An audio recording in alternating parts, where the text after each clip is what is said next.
Welcome to Sleepy Crime.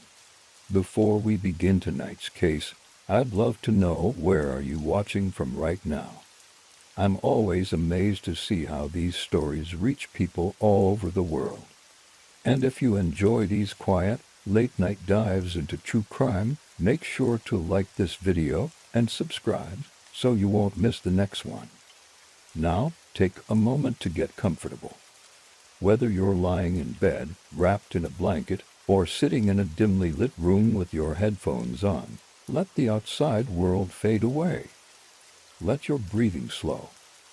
Let your shoulders loosen. Tonight's story is meant to unfold gently, at its own pace, with no rush, no noise, just quiet narration, and the sound of rain in the background. At first glance, they looked like the perfect couple. Beautiful, young, and charming, the kind of people who turned heads wherever they went. Friends called them the Ken and Barbie of their small Canadian town, and for a while, they seemed to embody the dream of an effortless, flawless love story. But behind the polished smiles and glamorous appearances, Bernardo and Karla Homolka hid a secret so dark, so unthinkable, that it would one day shatter the nation and leave scars that have yet to fade. Their story isn't just about violence, it's about manipulation, power, and the horrifying reality of two people who fed each other's darkest impulses. Together, they created a world of secrets, betrayal, and cruelty that would end the lives of the innocent and change Canadian criminal history forever. Let's begin. In the late 1980s, in the quiet suburbs of southern Ontario, Canada, two young people crossed paths in a way that seemed almost cinematic. Bernardo was 23, tall, blonde, and charming, the kind of man who could hold a room's attention without trying. Karla Homolka was 17, pretty and outgoing, with a bright smile and a natural energy that made her stand out among her friends. When they met for the first time at a pet convention in Scarborough in October 1987, it was, according to Karla's later recollections, an instant and overwhelming attraction. Within hours, they were inseparable, locking eyes across crowded rooms, as though no one else existed. To those around them, Paul and Karla looked like the perfect match. He was handsome and confident, she was lively and sweet. Together, they projected an image of effortless glamour, the kind of couple who seemed destined for success and happiness. Friends began calling them Ken and Barbie, a nickname they embraced without hesitation. It captured everything they wanted the world to see: beauty, charm, and the illusion of perfection. But behind the smiles, their relationship carried shadows from the very beginning. Bernardo had grown up in a troubled home, shaped by emotional neglect and hidden traumas that left scars few could see. On the surface, he presented himself as charismatic and ambitious, but beneath that facade lay a man harboring deep insecurities, an obsession with control, and a growing taste for power over others. Paul had already begun to exhibit troubling behaviors long before he met Karla. In the early 1980s, Scarborough was plagued by a series of sexual assaults committed by an unidentified man later known as the Scarborough Rapist. At the time, police had little evidence and no suspect firmly in mind. As later investigations would reveal, Paul had been responsible for many of those attacks, methodically stalking and assaulting women while hiding his dark impulses behind his charming smile. No one, not even his closest friends, suspected the double life he was living. Karla, on the other hand, came from what appeared to be a stable, middle-class family. She had a warm relationship with her parents and siblings, excelled in school, and worked at a local pet store.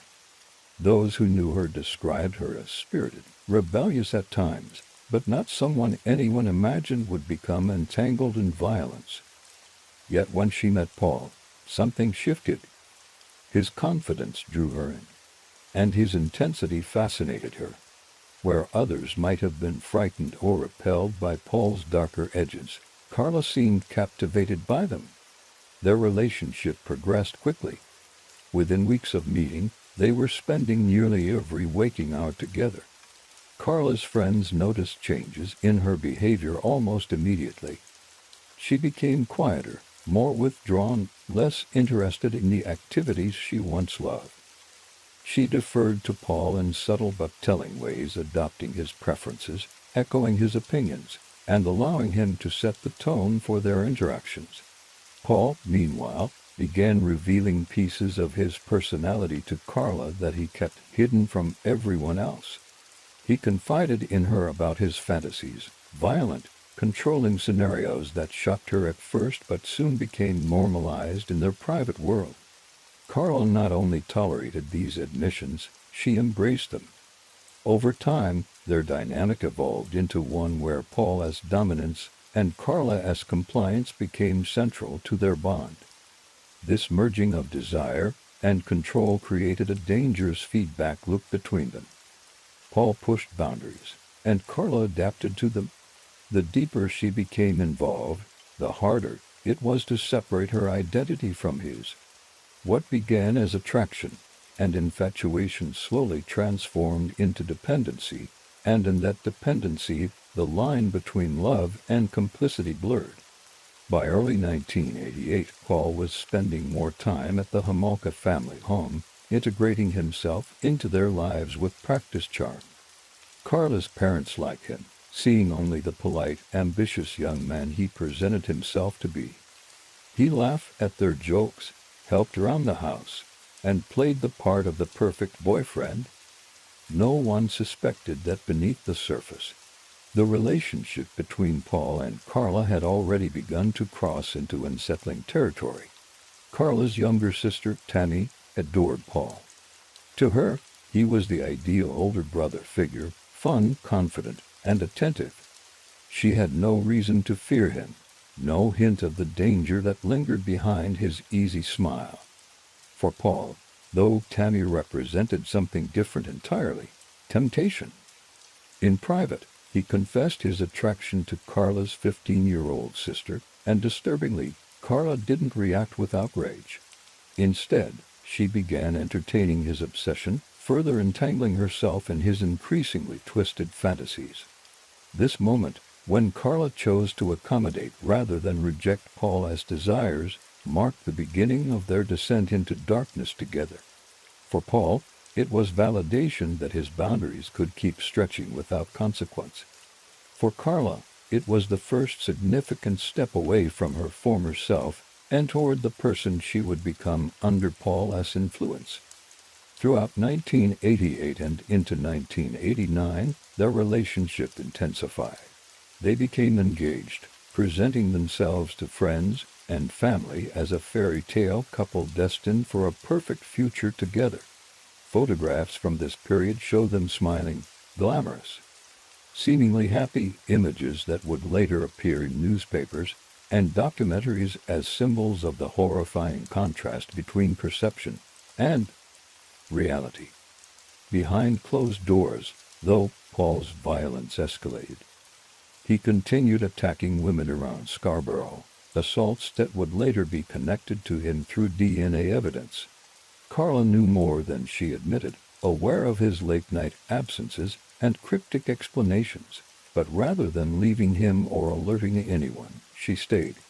Their dynamic had evolved into something toxic, a closed system where Paul as control and Karla as compliance fed off each other in increasingly destructive ways.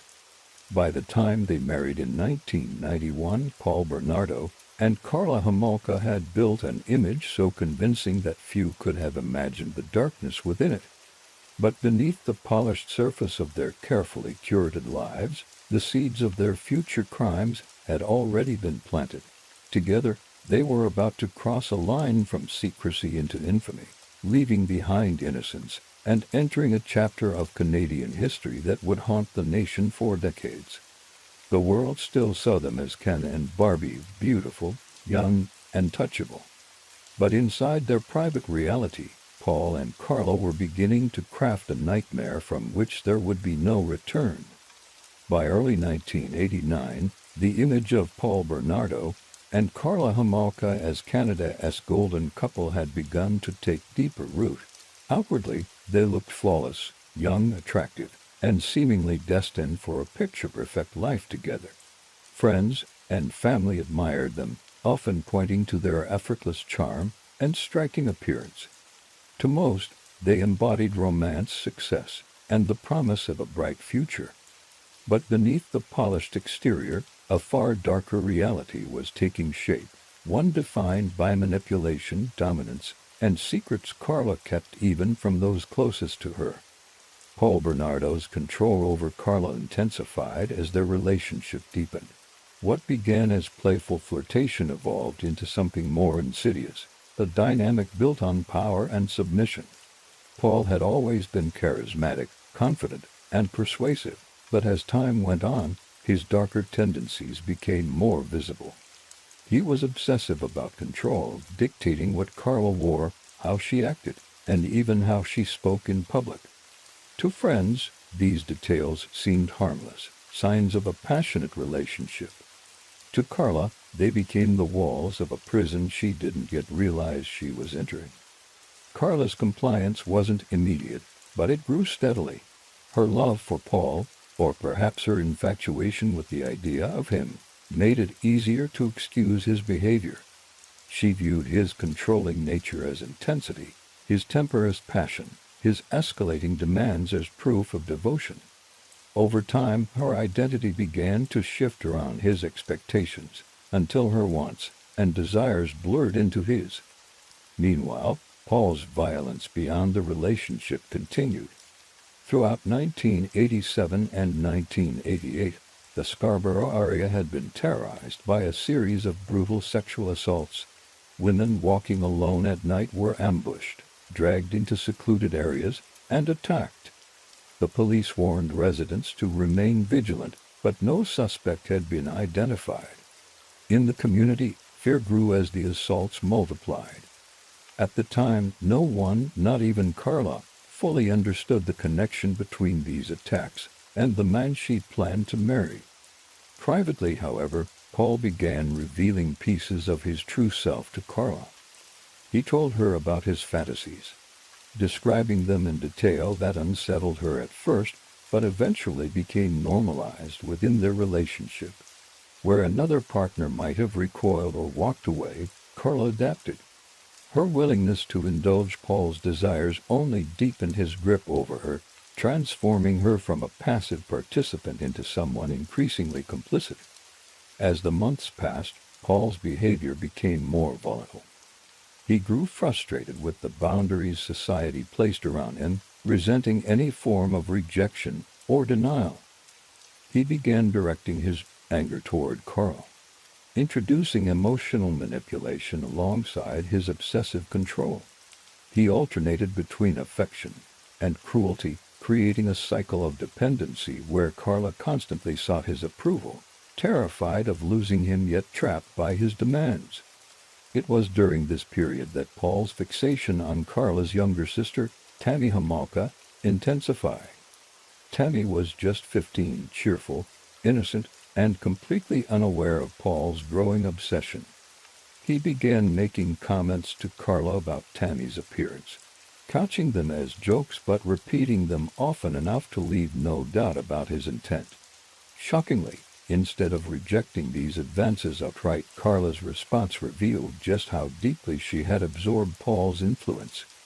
She began to see Tammy not as her younger sister but as a way to prove her loyalty to Paul, believing that indulging his desires would keep him close. This decision marked a turning point, the moment their relationship crossed into truly dangerous territory. In the months that followed, Paul and Karla began to discuss Tammy openly, planning scenarios that blurred the lines between fantasy and reality. To the outside world, nothing had changed. Family gatherings were warm, dinners were cheerful, and Tammy still adored Paul, completely unaware of the danger sitting across from her at the table. By late 1990, Paul's frustration had escalated to resentment. He frequently complained to Karla that she had been his first disappointment, criticizing her appearance and comparing her to Tammy. These conversations were layered with manipulation, pushing Karla further into compliance. Over time, his demands grew bolder, leading to decisions that would have devastating consequences for everyone involved. Karla's transformation during this period was gradual but profound.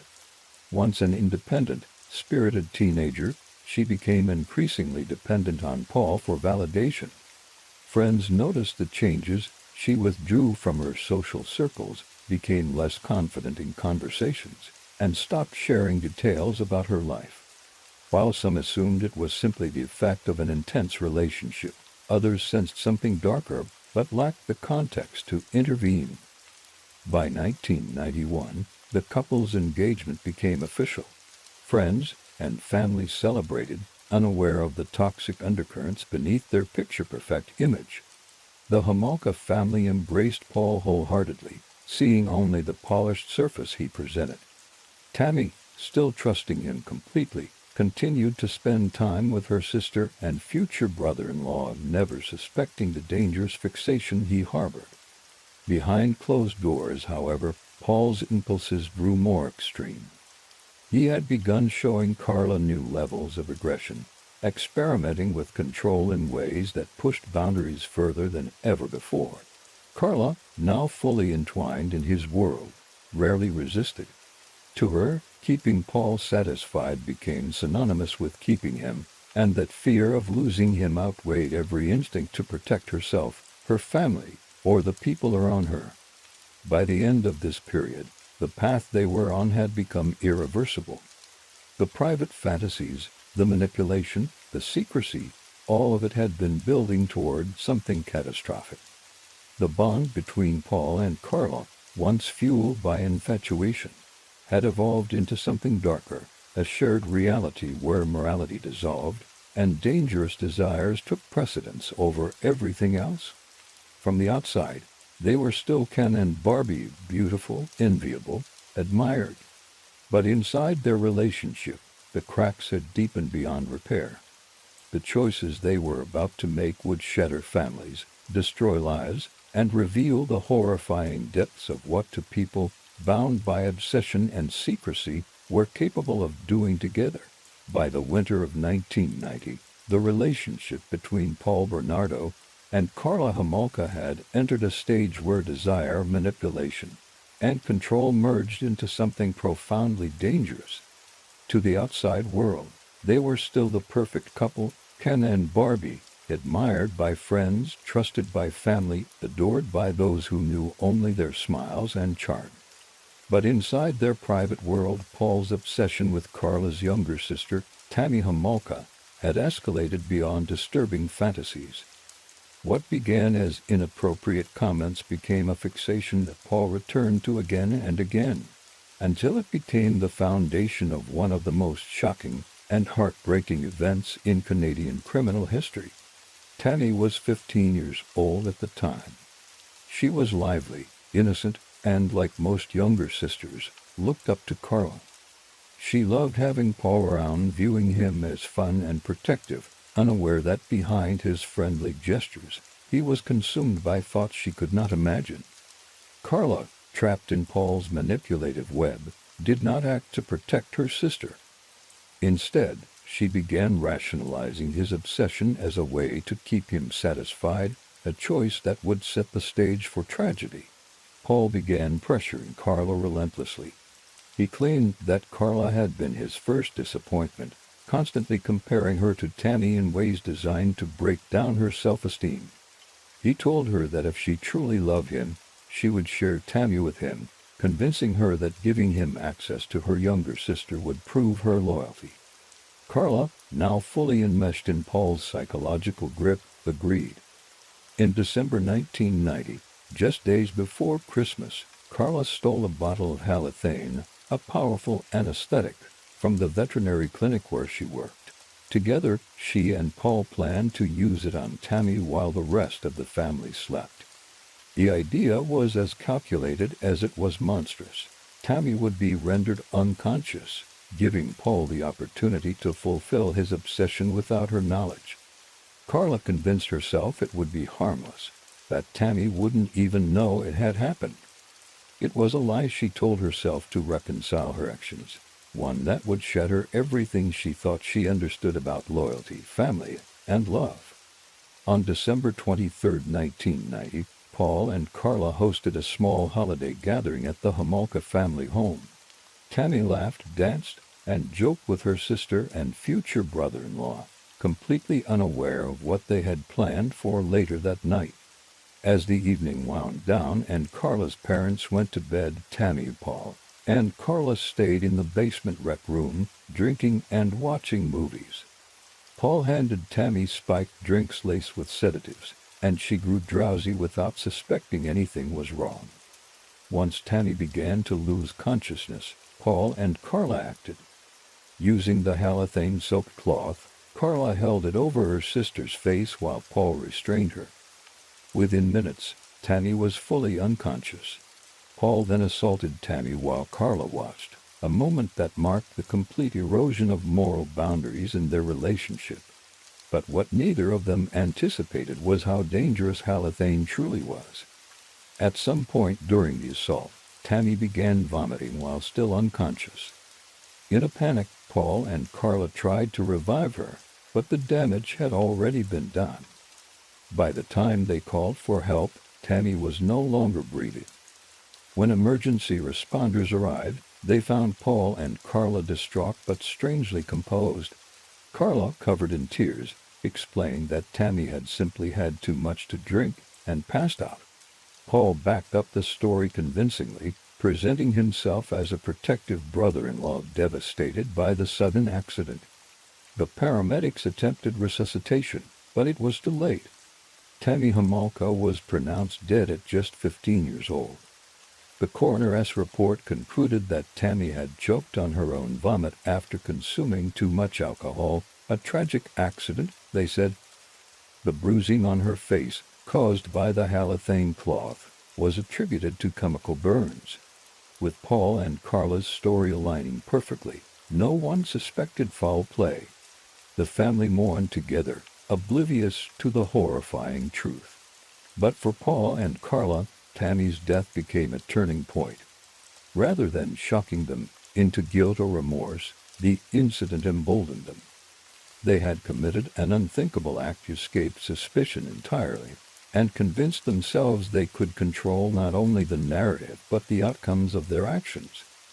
Their shared secret bound them closer than ever, forging a twisted alliance rooted in complicity and silence. After Tammy's funeral, the Homolka family leaned heavily on Paul for emotional support. He comforted Karla's parents, helped around the house, and played the role of the grieving future son-in-law flawlessly. No one questioned him. No one thought to look deeper. Paul's ability to hide behind charm and normalcy was so effective that even those who loved Tammy most couldn't see the truth. For Karla, Tammy's death haunted her privately, but Paul's manipulation pushed her deeper into denial. He reassured her repeatedly, insisting that Tammy didn't feel a thing and that what had happened was an accident. Isolated from any external perspective, and desperate to maintain their relationship, Karla clung to his version of events, burying her guilt beneath layers of rationalization. Yet Paul's obsession with control only grew. Tammy's death removed the final barrier between fantasy and reality, reinforcing his belief that he could act without consequences. Karla, now fully entangled in his desires and behaviors, began participating more actively in his plans. The cycle of secrecy, manipulation, and violence continued, and with no suspicion from authorities, the couple was free to escalate further. By the spring of 1991, Paul and Karla had moved into a new home together in Port Dalhousie, Ontario, where their behavior became increasingly bold. Tammy's death remained officially ruled as accidental, giving them the confidence to pursue their darker impulses without fear of exposure. But the tragedy they left behind in the Homolka household lingered silently, a wand disguised as an accident, hiding a truth too monstrous for anyone to imagine. Tanny's death marked the beginning of a new chapter in Paul and Karla's descent. They had crossed a moral line they could never return from. Having tested their boundaries and found no resistance from law enforcement, from family, from anyone, they began planning more deliberately, choosing victims outside the home while refining their methods in chilling detail. To the world, they were still Ken and Barbie, smiling at parties, posing for photos, and moving toward a glamorous wedding. To each other, they were co-conspirators, bonded by secrets and emboldened by the belief that they were untouchable. But the events of December 1990 would cast a long shadow over everything that followed, a hidden tragedy that would later become the foundation of one of Canada's most infamous cases. By early 1991, the death of Tammy Homolka lingered over the Homolka household like an unspoken shadow. To the outside world, it had been a tragic accident, a young girl lost too soon, mourned by her family, and comforted by her future brother-in-law, Paul Bernardo. But for Paul and Karla, Tammy's death was something else entirely, a turning point. Far from slowing them down or forcing them to reconsider, escaping suspicion emboldened them. They had crossed a line and faced no consequences, convincing themselves they were untouchable. Soon after Tammy's funeral, Paul and Karla moved into a new home together in Port Dalhousie, Ontario, presenting themselves as a glamorous young couple preparing for a beautiful life. Their relationship, however, had become darker and more dangerous than ever before. Paul's dominance deepened, his demands grew bolder, and Karla, fully under his control, became not just a passive participant but an active accomplice. Together, they began planning their next steps, expanding their focus beyond the walls of the Homolka family home. Paul had always been fascinated by control, and the months following Tammy's death saw him exploring that obsession in terrifying new ways. He began talking openly with Karla about finding someone else, framing his desires as inevitable, as though his needs couldn't be contained within the boundaries of their relationship. For Karla, this was another test of loyalty. Paul convinced her that sharing his fantasies, and even helping him realize them, was the ultimate proof of her devotion. In June 1991, Paul found their first victim beyond the family, Gein, though her name was withheld by authorities to protect her identity. Gein was a teenager and a friend of Karla's from work at the veterinary clinic. Karla invited her over for a casual night of drinks, laughter, and bonding, presenting the visit as harmless fun. Gein trusted Karla completely, seeing her as a friend and mentor, someone she admired. But when Gein arrived, Karla served her drinks spiked with sedatives while Paul waited. As Gein drifted into unconsciousness, Paul assaulted her while Karla stood by, assisting him and ensuring Gein remained subdued. Gein eventually woke up with no memory of what had happened. Karla reassured her the next day that she had simply drunk too much and passed out. Gein believed her, and, disturbingly, she remained unaware of the truth for years. This incident solidified the dynamic between Paul and Karla. Tammy's death had proven to them that they could commit unspeakable acts and face no suspicion. Gein's assault confirmed how easily they could manipulate trust to their advantage. With each successful violation of boundaries, their confidence grew, and their cruelty escalated. By June 29, 1991, just 6 months after Tammy's death, Paul and Karla took another step further into darkness. On that day, Karla's parents were out of town, and she invited Gein back to the Homolka home. Once again, Karla prepared drinks laced with sedatives. Once again, Paul assaulted her while Karla stood by, watching and assisting. But this time, Gein stopped breathing during the attack. Paul panicked and ordered Karla to perform CPR while he tried to revive her. Fortunately, Gein regained consciousness, unaware of what had happened, and Paul instructed Karla to cover up the incident as before. What made this even more chilling was how casually they continued their lives afterward. Days later, Paul and Karla attended a family gathering, laughing, smiling, and posing for photos. No one in the Homolka family, still grieving Tanya's death, suspected the monstrous reality unfolding behind the scenes. But Paul's impulses didn't stop there. By late 1991, his frustration was mounting again. He wanted more control, more dominance, and Karla, desperate to hold onto him, offered little resistance. Around this time, Paul was also under increasing pressure from outside forces. Investigators were closing in on the Scarborough rapist case, unknowingly linking him to several unsolved assaults through DNA testing. Paul knew his time as a free man might be limited, which only seemed to accelerate his compulsions. On June 15, 1991, just days before their wedding, Paul and Karla kidnapped Leslie Maffey, a 14-year-old girl from Burlington, Ontario. Leslie had been locked out of her home after missing curfew and was wandering the neighborhood when Paul spotted her. He lured her into his car with promises of a ride and brought her back to their home in Port Dalhousie. What followed was one of the most horrific episodes in Canadian criminal history. Over the next 24 hours, Paul and Karla kept Leslie imprisoned in their home, subjecting her to repeated assaults while filming the entire ordeal on videotape. The recordings, later recovered by police, would become some of the most critical and disturbing pieces of evidence in the case against them. At some point the next day, Leslie was killed. The exact circumstances remain unclear, whether through deliberate action or overdose, but what is certain is that Paul and Karla worked together to dispose of her body. In a chilling display of calculation, they dismembered Leslie and encased her remains in cement blocks, which they dumped into Lake Gibson. Days later, fishermen discovered the blocks, setting off a massive investigation into her disappearance and death. Despite growing suspicion in the community, Paul and Karla maintained their carefully crafted image. They smiled at neighbors, joked with co-workers, and hosted dinners as though nothing had happened. Even as police canvassed neighborhoods and searched for clues, they remained confident that they were too clever to be caught.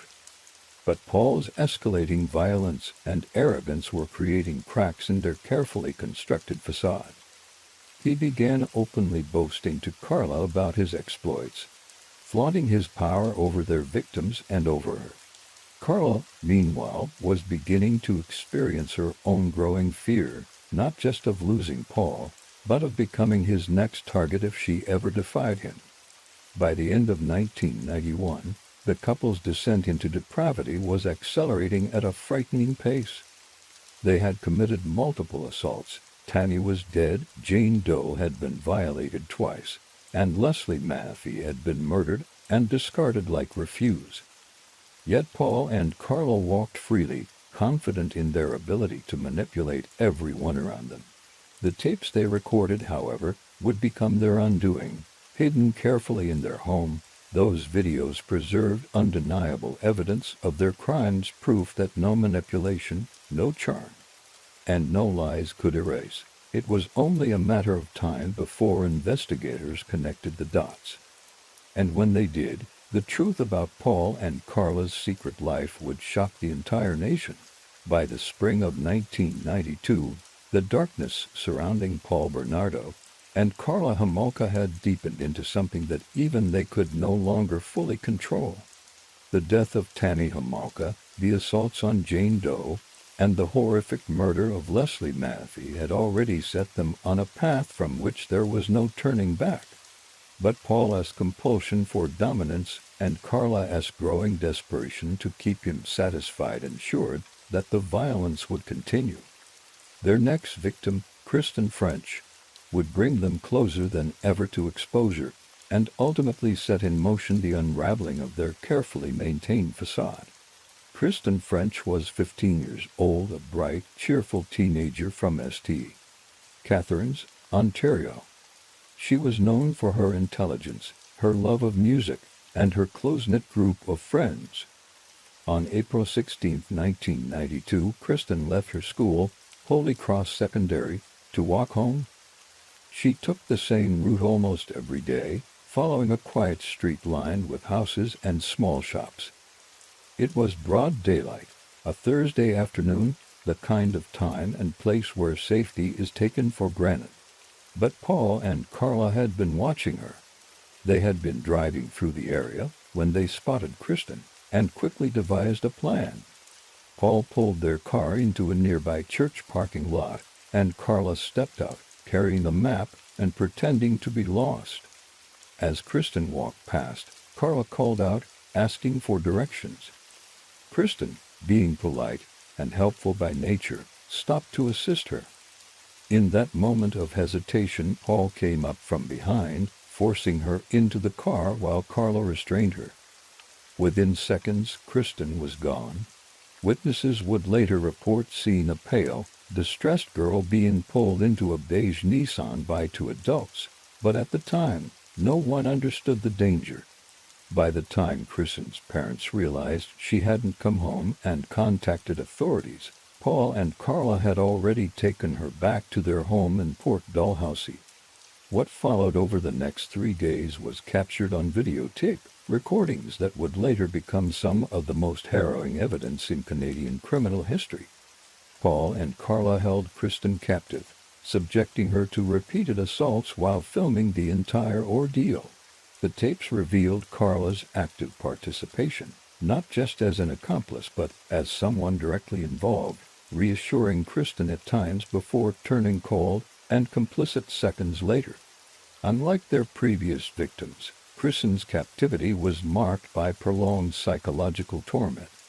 Paul wanted control, not chaos, and he took time to enforce submission. Kristen, terrified but resilient, complied with their demands, holding onto any hope that cooperation might keep her alive. The recordings showed her pleading for her life, promising not to tell anyone if they let her go. But for Paul and Karla, there was never any intention of releasing her. On April 19, 1992, after 3 days of captivity, Paul and Karla killed Kristen. Her body was dumped in a ditch near a rural road in Burlington, stripped of identifying clothing and jewelry to delay identification. She was discovered the next day by a group of passing cyclists, sparking one of the largest and most intensive investigations southern Ontario had ever seen. The police response was immediate and forceful.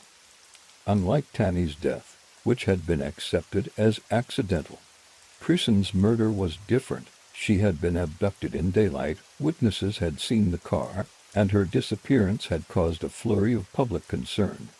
A task force was formed combining local authorities, the Ontario Provincial Police, and eventually the FBI for behavioral analysis. Meanwhile, Paul and Karla carried on with their lives as though nothing had happened.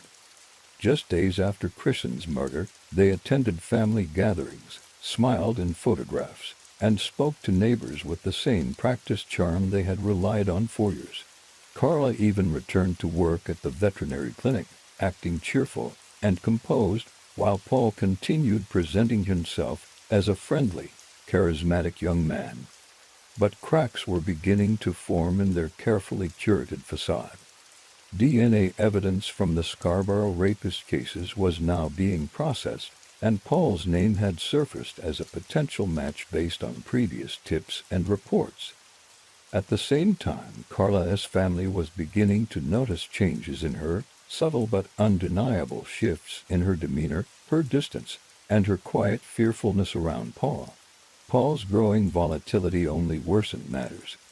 By late 1992, their relationship had begun to fracture. He became increasingly violent, with Karla berating her, isolating her further, and at times assaulting her when she displeased him. Karla, once completely under his influence, started to feel trapped in a relationship she no longer believed she could control. For the first time, the idea of leaving Paul began to take shape in her mind.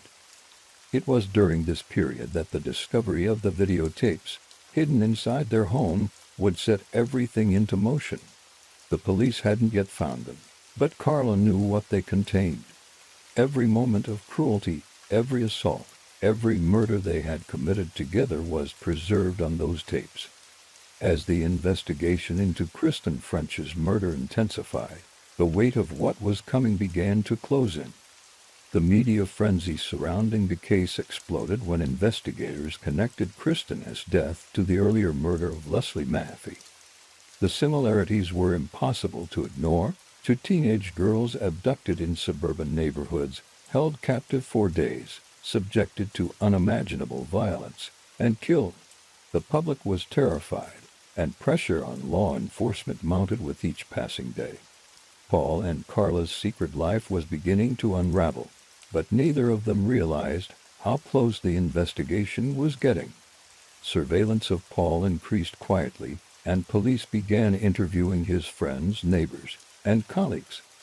Reports of his violent temper, controlling behavior, and unexplained absences painted a clearer picture, placing him at the center of the investigation. Karla, under growing emotional strain and fearful for her own safety, began considering an escape that would protect her from Paul and potentially from prosecution. But the choice she faced was impossible: stay loyal to the man she once idolized, or expose everything they had done together. The murder of Kristen French marked the moment when Paul and Karla's carefully constructed world began collapsing. Their overconfidence, the videotapes, and the increasing scrutiny from police were converging rapidly, tightening the noose around them. And when the truth finally emerged, it would shock the nation and transform Canada's legal system forever. By early 1993, the walls around Paul Bernardo and Karla Homolka were finally beginning to close in. For years, they had hidden behind charm, manipulation, and their carefully maintained image as a glamorous couple, the so-called Ken and Barbie of Southern Ontario.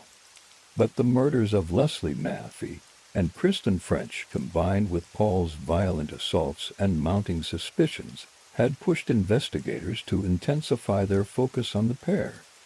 The facade was cracking, and neither Paul nor Karla could control what was coming next. The investigation had accelerated significantly after Kristen French's abduction and murder in April 1992.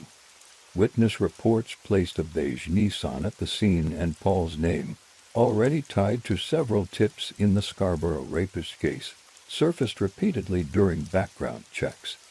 Around the same time, DNA testing had begun linking Paul to unsolved sexual assaults in Scarborough, narrowing the circle around him even further. But inside the Bernardo home, a different kind of storm was brewing. Paul's volatility had reached dangerous new levels. He became increasingly controlling, paranoid, and violent, frequently lashing out at Karla during explosive arguments. His abuse escalated from psychological manipulation to brutal physical assaults, leaving Karla with visible injuries she could no longer hide from friends and family. By December 1992, Karla's parents confronted her about the bruises and swelling on her face after a particularly violent attack. Initially, Karla defended Paul, blaming herself and minimizing his behavior. But as the abuse intensified, her fear began outweighing her loyalty. She started confiding in friends and co-workers, hinting at Paul's temper and control, though she still withheld the full truth of their shared crimes. The breaking point came on January 6, 1993. Paul assaulted Karla so severely that she required medical attention for blackened eyes and bruising across her face and arms. This time, Karla didn't protect him. Instead, she fled to her parents' home and, for the first time, began considering a future without Paul. But Karla wasn't just afraid of him. She feared what would happen when the investigation inevitably reached their door. The videotapes hidden inside their home contained undeniable evidence of their crimes, and if Paul realized the police were closing in, he might turn on her completely. Within days, Karla contacted a lawyer. It was here that she began to understand just how precarious her situation had become. The investigation into the murders of Leslie Maffei and Kristen French was accelerating rapidly, and police were closing in on Paul as a prime suspect. Through her attorney, Karla initiated quiet discussions with investigators, presenting herself as a potential witness rather than a perpetrator. She framed herself as another of Paul's victims, someone manipulated, controlled, and abused into compliance. What Karla didn't tell them immediately was that the videotapes existed. Hidden in their home, the tapes documented the assaults, the murders, and Karla's active participation. Every act Paul had committed, and everything Karla had done alongside him, was preserved on film. But Karla saw an opportunity. If she could leverage her knowledge of the tapes, she might secure immunity from prosecution. On February 9, 1993, police formally arrested Paul Bernardo on charges related to the Scarborough sexual assaults. He was brought in for questioning and eventually charged with multiple counts of sexual assault and suspected involvement in the murders of Leslie Maffei and Kristen French. The arrest sent shockwaves through the community, but Paul remained composed, denying any role in the murders and positioning himself as a victim of mistaken identity. With Paul in custody, Karla took her next step. Through her lawyer, she offered to cooperate fully with investigators, but only in exchange for a deal. She agreed to testify against Paul in court and hand over the tapes if the prosecution granted her a reduced sentence and partial immunity for her involvement. The proposition was controversial, but at the time, the prosecution feared their case might be weak without her cooperation.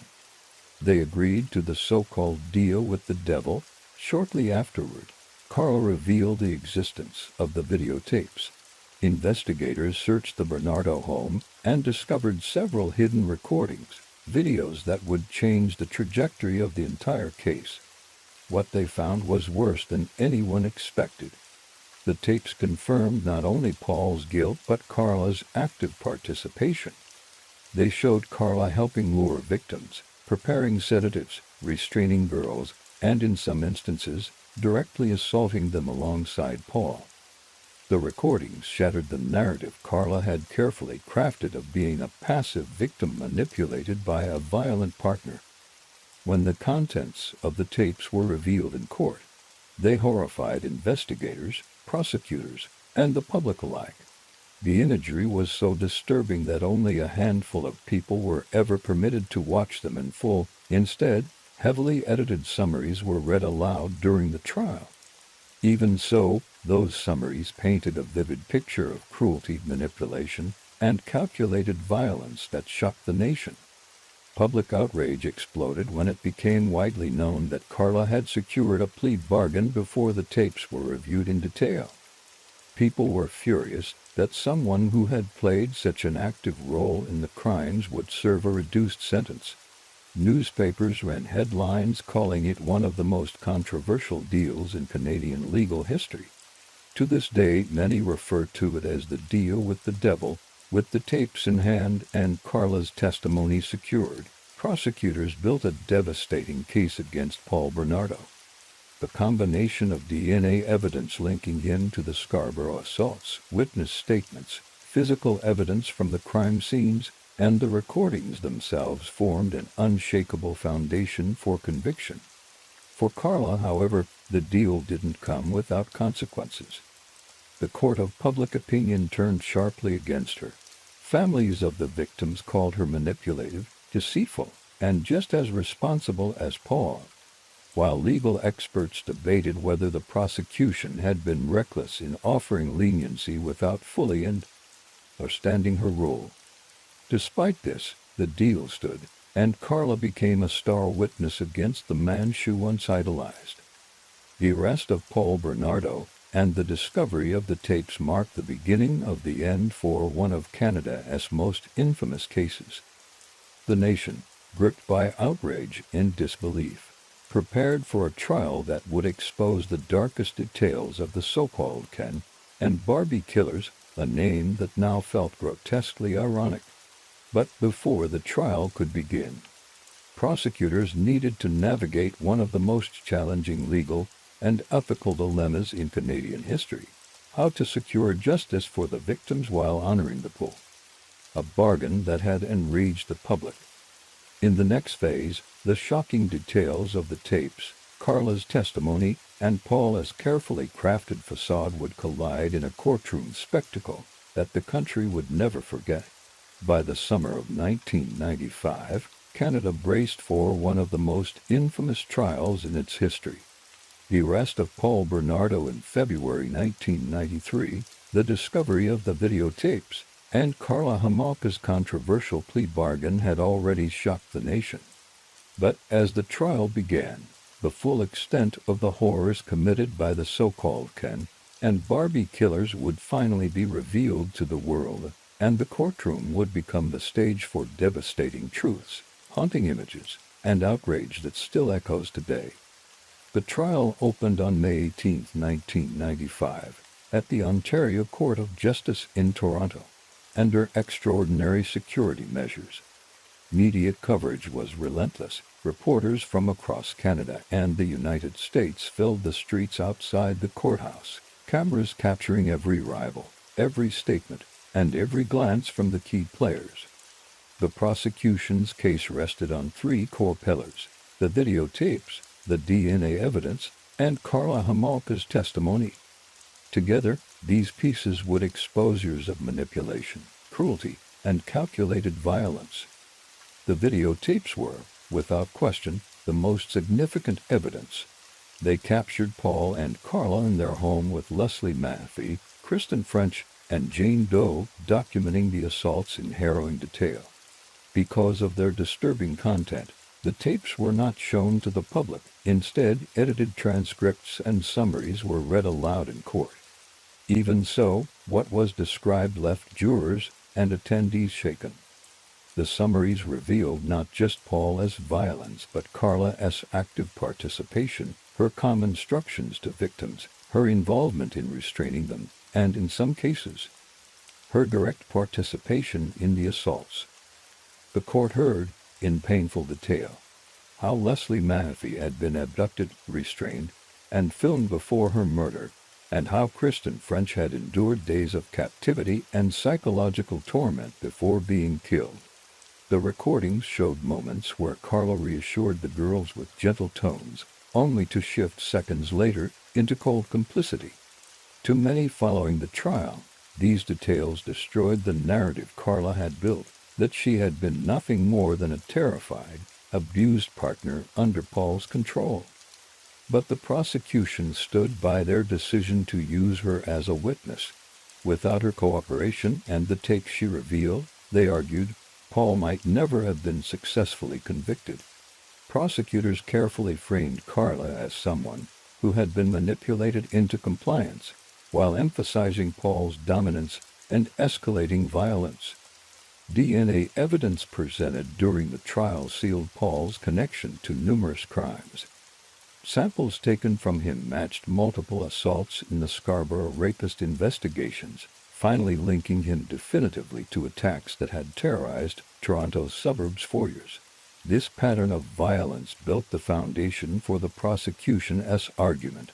Paul was not an impulsive offender but a highly organized predator, escalating from assaults to abductions, and eventually to murders. Karla's testimony became one of the most anticipated and controversial aspects of the trial. Over several days, she recounted her life with Paul in excruciating detail, describing his manipulation, the physical and emotional abuse she endured, and how her fear of him drove her deeper into complicity. She told the jury how Paul's obsession with control shaped every aspect of their lives, from how she dressed and spoke to how they planned the kidnappings and assaults together.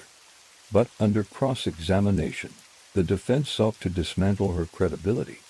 They highlighted inconsistencies in her statements, pointed out her active participation on the tapes, and suggested that her testimony was self-serving, crafted to secure leniency through her plea bargain.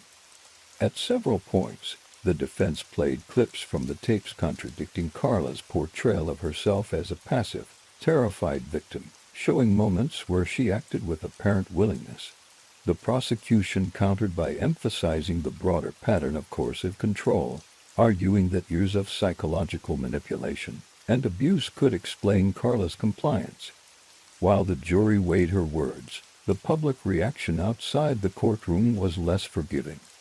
Many Canadians were enraged to learn that Karla had already secured a deal guaranteeing a 12-year sentence in exchange for her cooperation. A sentence viewed by many as grossly inadequate given her role in the crimes. Throughout the trial, Paul Bernardo maintained a chilling composure. Dressed neatly in suits, he often appeared detached, taking notes or whispering to his lawyers as testimony unfolded. He pleaded not guilty to 2 counts of first-degree murder, though he admitted to several of the sexual assaults connected to the Scarborough rapist cases. His demeanor unsettled observers, who described his expression as cold and unrepentant, even as the horrifying details of his actions were laid bare. The jury deliberated for just 8 hours before returning their verdict on September 1, 1995. Paul Bernardo was found guilty on all counts, including the first-degree murders of Leslie Mathey and Kristen French, as well as multiple counts of aggravated sexual assault and kidnapping. The judge sentenced him to life imprisonment without the possibility of parole. He was also declared a dangerous offender, ensuring he would remain in prison for the rest of his life. The verdict brought a measure of justice, but for many, the conclusion of the trial raised as many questions as it answered. Families of the victims were left to reconcile the reality of Karla's light sentence with the evidence of her participation. Newspapers called it a miscarriage of justice, while legal experts debated whether prosecutors had been reckless in offering the plea bargain before fully reviewing the tapes. In the months that followed, public outrage grew louder as Karla served her sentence at a medium-security facility, reportedly enjoying privileges that many felt were inappropriate given her crimes.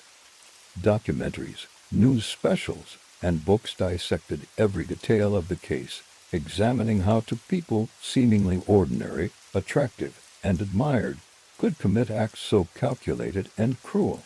Paul Bernardo, meanwhile, was transferred to the Kingston Penitentiary, a maximum security prison, where he remains to this day.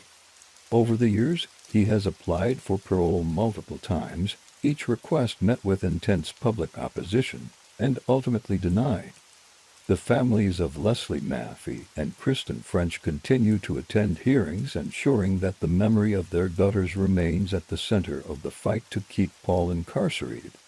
The trial of Paul Bernardo remains one of the most significant in Canadian legal history, not only for its disturbing details, but for the ethical debates it sparked around plea bargains, victim narratives, and the responsibilities of prosecutors. It exposed flaws in the justice system, highlighted the complexities of coercive control, and forced Canada to confront the terrifying reality that evil can exist behind even the most perfect facades. When the jury delivered its verdict in September 1995, sentencing Paul Bernardo to life imprisonment without the possibility of parole, the courtroom fell into an uneasy silence. For the families of Leslie Mathey and Kristen French, justice had finally been served, but the pain of what had been revealed, and what could never be undone, hung heavily in the air. Karla Homolka, having already secured her controversial plea deal, would serve only 12 years for her role in the crimes, a decision that continued to fuel outrage across Canada. In the months that followed, the nation wrestled with the implications of the case. For the families, closure was elusive. The videotapes had shown in horrifying detail what their daughters endured, and while the trial had answered many questions, it had also exposed wounds that could never fully heal. Memorials for Leslie and Kristen were organized in St.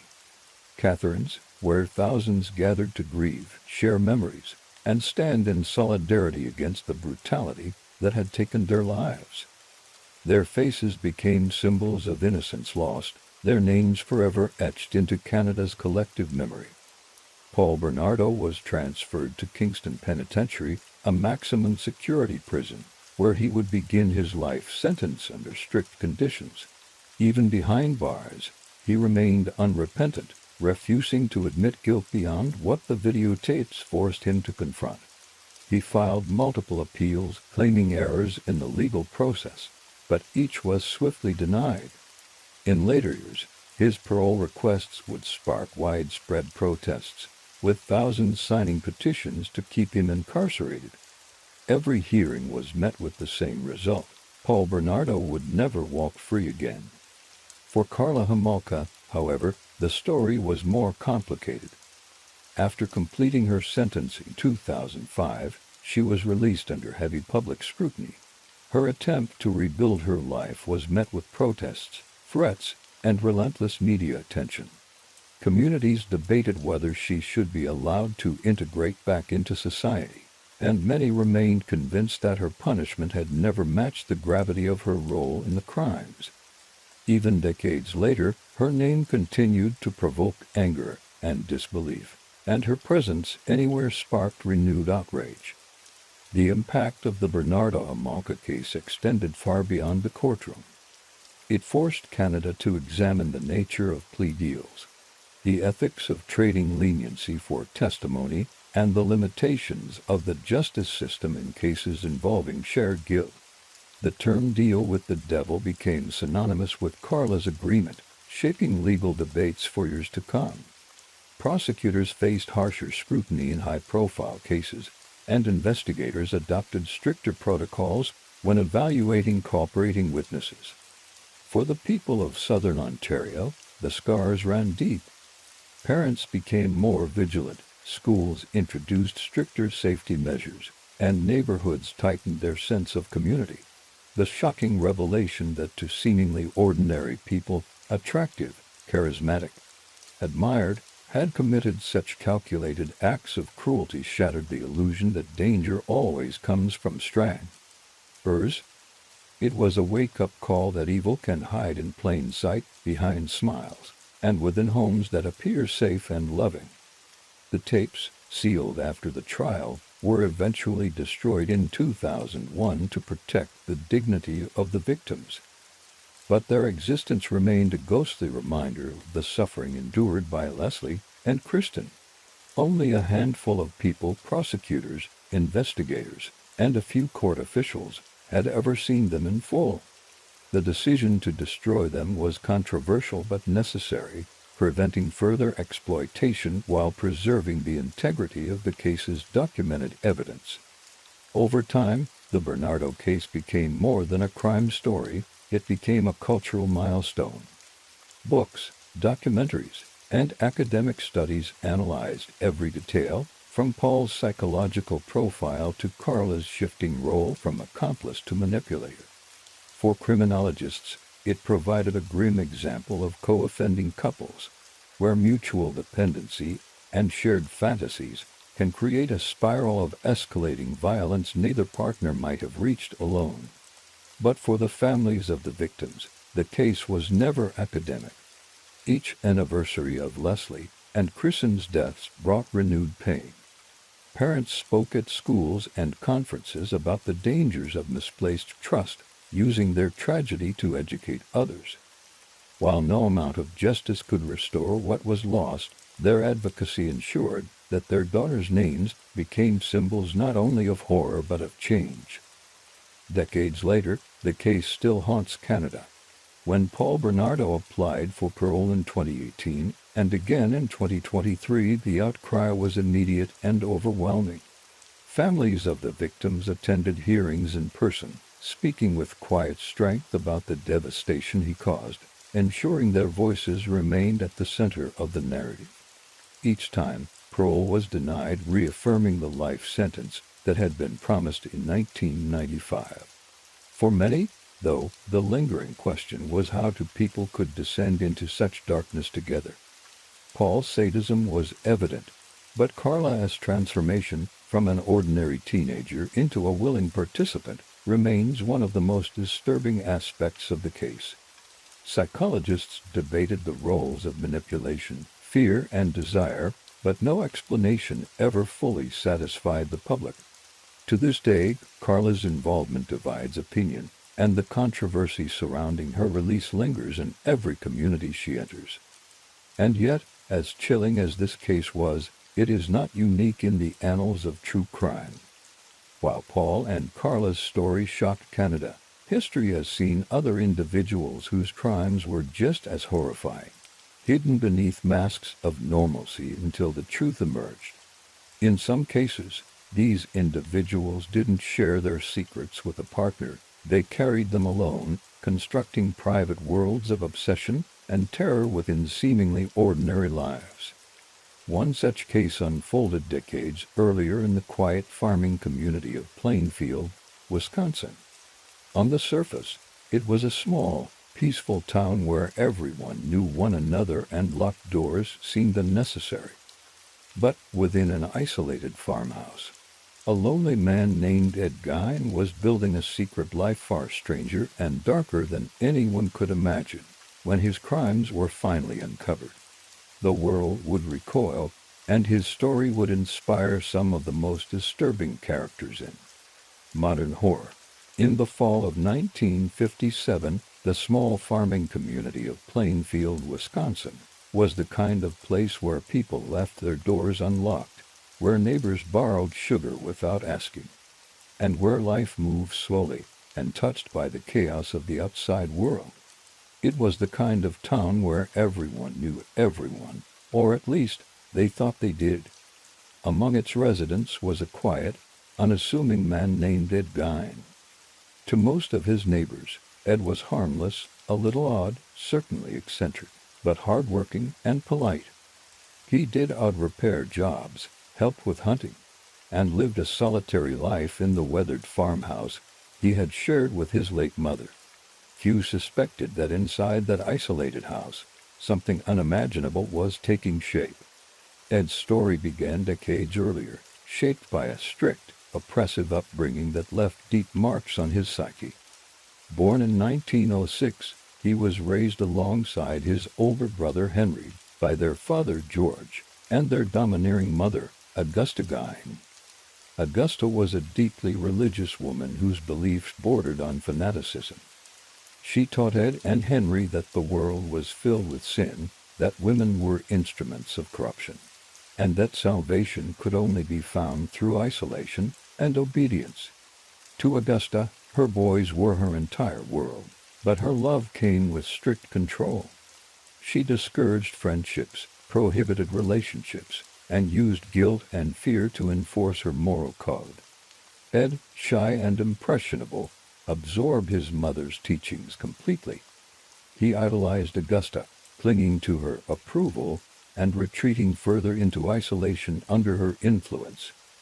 His father, George, struggled with alcoholism and often clashed with Augusta, but Ed remained fiercely devoted to her.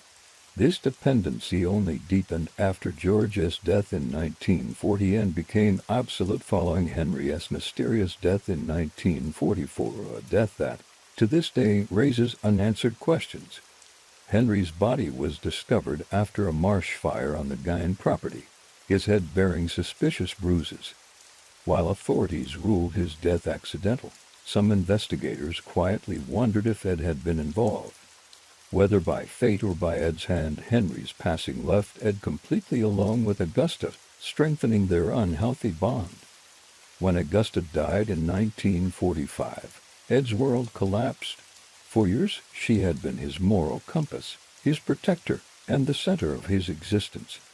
Without her, he withdrew even further from society, retreating into the farmhouse and keeping to himself. The rooms Augusta once occupied were sealed off like a shrine, left untouched, and preserved as though she might return at any moment. Ed confined himself to a small section of the house, the kitchen, a bedroom, and the workshop, letting the rest of the building decay around him. It was during these years of isolation that Ed's obsessions began to take root. He spent long nights reading pulp magazines and medical journals, fascinated by anatomy, death, and, disturbingly, stories of Nazi experiments and cannibalism. He developed a fixation on the female body and began collecting newspaper clippings about murder trials, exhumations, and strange medical procedures. As his loneliness deepened, these dark curiosities evolved into compulsions, pushing Ed further into territory from which there was no return. In 1947, the disappearance of local tavern owner Mary Hogan marked the first sign of what was happening behind closed doors. Mary, known for her loud personality and frequent swearing, vanished without a trace. Her bar was found deserted, her cash register still full, and no signs of a struggle beyond a few drops of blood on the floor. Despite a thorough investigation, no leads emerged and the case eventually went cold. Ed, meanwhile, became an occasional source of gossip in town. He'd make cryptic remarks about Mary's disappearance, sometimes joking in his quiet, awkward way that Mary's not missing, she's at my place right now. Neighbors dismissed these comments as harmless eccentricity, unaware that they were far closer to the truth than anyone realized. Then, a decade later, another woman vanished, and this time, it would unravel everything. On November 16, 1957, local hardware store owner Bernice Worden disappeared in broad daylight. Her son, the deputy sheriff, discovered the store abandoned, the cash register missing, and the blood trail leading out the back door. Witnesses reported that Ed Gein had been in the store that morning buying antifreeze, the last person seen with Bernice before she vanished. Authorities immediately focused on Ed. That night, officers descended on his farmhouse, expecting to question a quiet, solitary man. What they found instead defied comprehension. Inside Ed's dimly lit kitchen, they discovered Bernice Worden's body decapitated, gutted, and hung upside down like a hunted deer. The scene was chilling enough on its own, but as investigators searched the house, they realized this was only the beginning. Human skulls had been turned into bowls. Faces, carefully removed from skulls, were fashioned into masks. Chairs were upholstered with human skin. Boxes filled with preserved organs lined the shelves. In one corner, a vest made entirely from a woman's torso hung neatly, as though waiting to be worn. The farmhouse was a nightmare, each discovery more disturbing than the last. Investigators soon realized that many of the remains had come from graves Ed had robbed over the years. He confessed to exhuming bodies from local cemeteries, selecting women who resembled his mother, and bringing them back to his home. But some items in the house, like Bernice Worden's body and Mary Hogan's face, discovered inside a paper bag, proved that not all of Ed's victims were already dead when he encountered them. News of the discoveries spread quickly, transforming the quiet town of Plainfield into a national spectacle.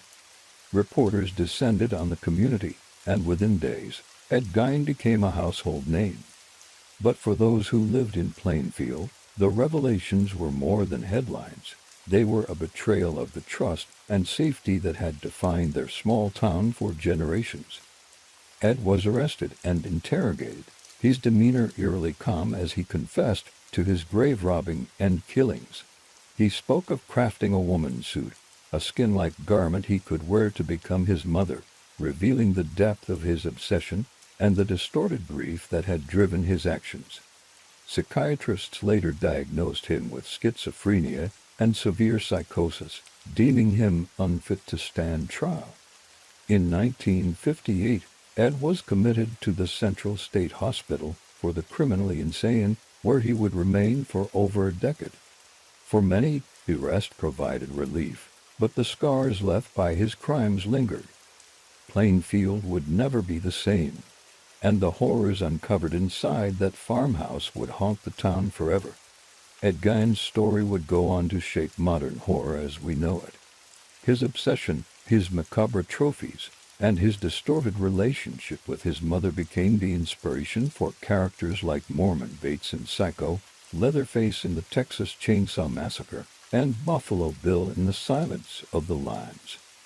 But before the movies, before the legends, there was the quiet man in Plainfield, a man who blended into his community while hiding unspeakable secrets inside his farmhouse. After Ed Gein's arrest in November 1957, the small town of Plainfield, Wisconsin, found itself thrust into a nightmare from which it would never fully awaken. The discoveries inside his farmhouse, masks made of human faces, furniture upholstered with human skin, boxes filled with organs, sent shockwaves through the nation. But for Plainfield, it was more than headlines. It was betrayal. The quiet, solitary man they thought they knew had been hiding one of the darkest obsessions in American history. Ed himself remained disturbingly calm through interrogations. He confessed to the murders of Bernice Worden and Mary Holgan, but he also admitted to something even more unsettling: years of grave robbing.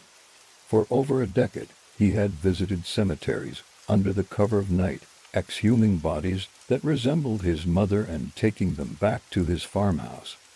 There, he would dissect them, craft masks, and fashion trophies in what he described as experiments.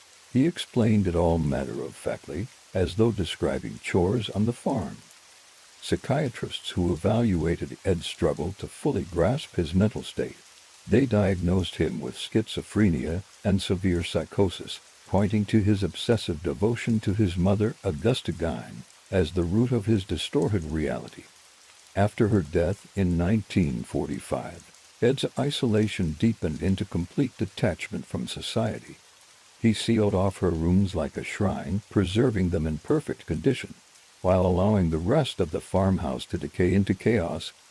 Investigators later theorized that his creation of masks, skin suits, and trophies was an attempt to become his mother, an effort to escape grief and loneliness through disturbing reenactments.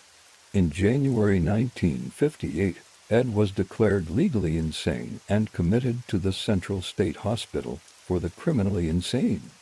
For over a decade, he lived there quietly, performing odd jobs for staff and rarely causing trouble. But the fascination with his crimes didn't fade.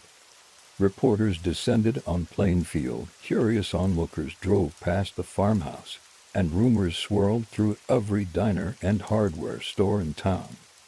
Parents kept their children close, locking doors at night for the first time in generations.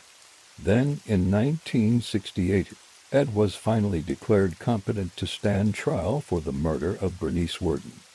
The proceedings drew national attention. During the trial, prosecutors presented photographs of the farmhouse and detailed descriptions of what investigators had found inside. The courtroom fell silent as they recounted the scene, the human remains, the carefully preserved artifacts, and Ed's chilling explanations for why he made them. Ed's defense rested on his mental state, arguing that he was incapable of understanding the morality of his actions. After 9 days of testimony, the judge found him guilty but legally insane and ordered his return to the mental institution, where he would remain until his death. While Ed faded into quiet obscurity within the walls of Mendota Mental Health Institute, his crimes left an indelible mark on American culture. Authors, filmmakers, and psychologists became captivated by the case, drawing inspiration from the horrors discovered inside his farmhouse. Norman Bates from Psycho, Leatherface from the Texas Chainsaw Massacre, and Buffalo Bill from The Silence of the Lambs were all in part born from Ed Gein's crimes. The line between fact and fiction blurred, and Plainfield's name became synonymous with terror. For the people who called Plainfield home, however, there was no sensationalism, only trauma. Families who had buried loved ones discovered that their graves had been desecrated. The Gein farmhouse, once a quiet, weathered structure, became a symbol of evil, attracting crowds of gawkers until it was finally destroyed in a mysterious fire in 1958. Many residents avoided speaking Ed's name, trying to move forward, though they carried the weight of what had happened for the rest of their lives. Ed Gein died on July 26, 1984, at the age of 77 from respiratory failure. He was buried next to his family in the same Plainfield cemetery where so many of his victims' graves had been disturbed. Even in death, fascination with Ed persisted. His gravestone was repeatedly vandalized until it was finally removed to deter souvenir hunters. The case of Ed Gein remains one of the most disturbing in criminal history, not just for its grotesque details, but for the questions it leaves behind. How could someone live so quietly among neighbors and commit such atrocities unnoticed? How did grief, isolation, and obsession spiral into such macabre acts? And how thin is the line between eccentricity and danger when no one is truly watching? As horrifying as Ed's stories, it became a turning point in forensic psychology, shaping how investigators understand offenders who act out extreme fantasies in isolation. His case revealed the devastating impact of unresolved trauma, untreated mental illness, and obsessive attachment, factors that, together, created a reality where Ed no longer distinguished between the living and the dead. But as terrifying as Plainfield's secret was, Ed Gein's crimes were not an anomaly. Across the decades, other men have hidden monstrous obsessions behind quiet facades, walking unnoticed among neighbors, co-workers, and friends. Evil, it seems, does not always arrive loudly. Sometimes it whispers, waiting in silence until the mask slips. And one such case, decades later, would unfold in the sun-drenched streets of Los Angeles. There, a man led an unremarkable life, working as a mechanic and raising a family. To his neighbors, he was polite, helpful, and entirely ordinary. But beneath the surface, he carried a darkness that stretched across 25 years and at least 10 confirmed victims. They called him the Grim Sleeper. After being declared legally insane in 1958 and sent to the Central State Hospital for the criminally insane, Ed Gein disappeared from public life, but the fascination with him only grew. While Plainfield struggled to recover from the shock, journalists, criminologists, and psychologists became obsessed with understanding how a quiet, awkward man could hide such darkness behind the walls of his farmhouse. To many, the Ed Gein case wasn't just about the crimes themselves, it was about the mind behind them. Life inside Central State Hospital was, by all accounts, uneventful. Ed quickly adapted to the highly structured environment. He performed small maintenance jobs, helped clean, and kept mostly to himself. Nurses described him as polite, soft-spoken, and compliant, which made him an ideal patient compared to others in the facility. But behind the quiet demeanor, his obsessions never truly faded. Staff noted his continued fascination with anatomy books, newspaper articles about murders, and even medical journals, patterns of behavior consistent with the compulsions that had shaped his life in Plainfield. Psychiatrists spent years studying Ed, trying to understand the convergence of factors that led him to create his grotesque world. What they uncovered was a disturbing mix of psychological trauma, unresolved grief, and untreated mental illness. His attachment to his mother, Augusta, remained central. He viewed her as a saintly figure, pure, righteous, and morally superior, while simultaneously fearing and resenting her domination. Her teachings about the sinfulness of women, coupled with her controlling nature, created a worldview where intimacy was forbidden yet obsessively desired.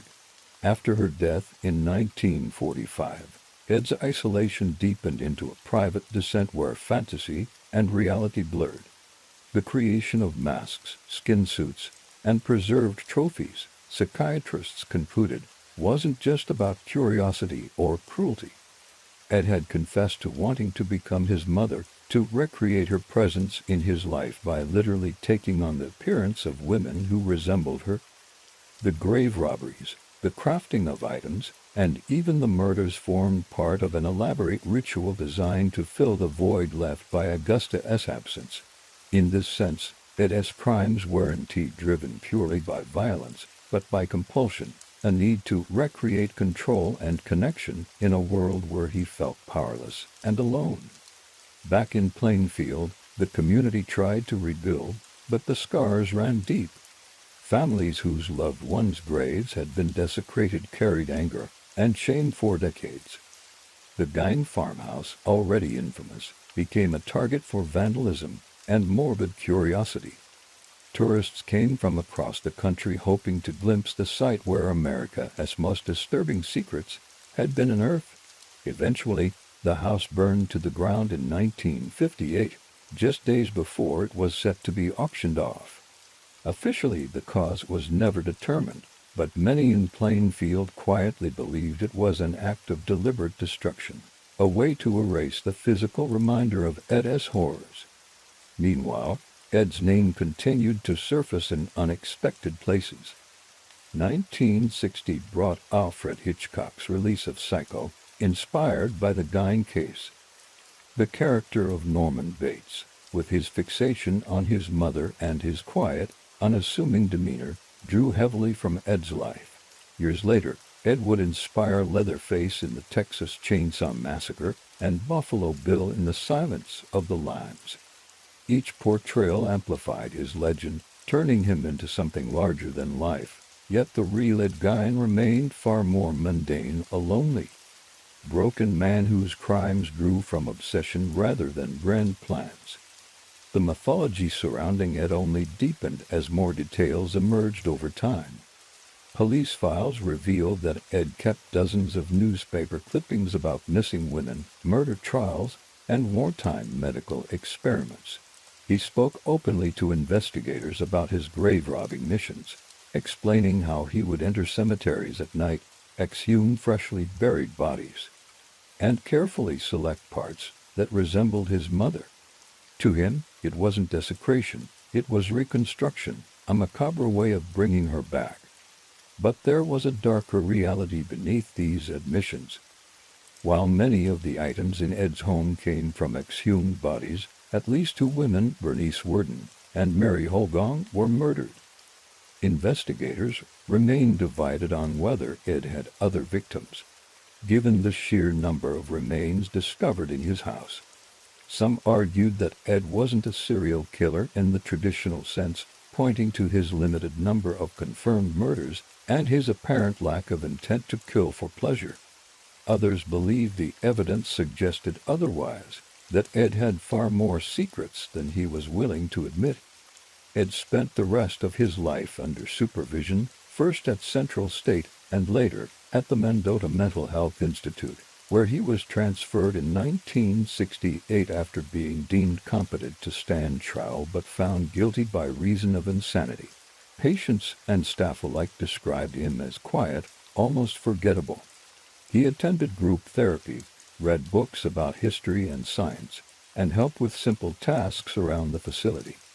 To those who didn't know his past, Ed might have seemed like any other elderly patient, unremarkable, soft-spoken, polite. But those who remembered Plainfield knew better. On July 26, 1984, at the age of 77, Ed Gein died of respiratory failure due to lung cancer complications. He was buried in Plainfield Cemetery, next to his family, surrounded by the very graves he had disturbed decades earlier. Over the years, his gravestone became a target for souvenir hunters until it was finally removed, leaving only an unmarked patch of grass where one of the most infamous figures in American criminal history now rests. But Ed's story didn't end with his death. In many ways, it grew stronger. Documentaries, books, and academic studies continue to analyze his case, seeking to understand the intersection of grief, psychosis, and obsession.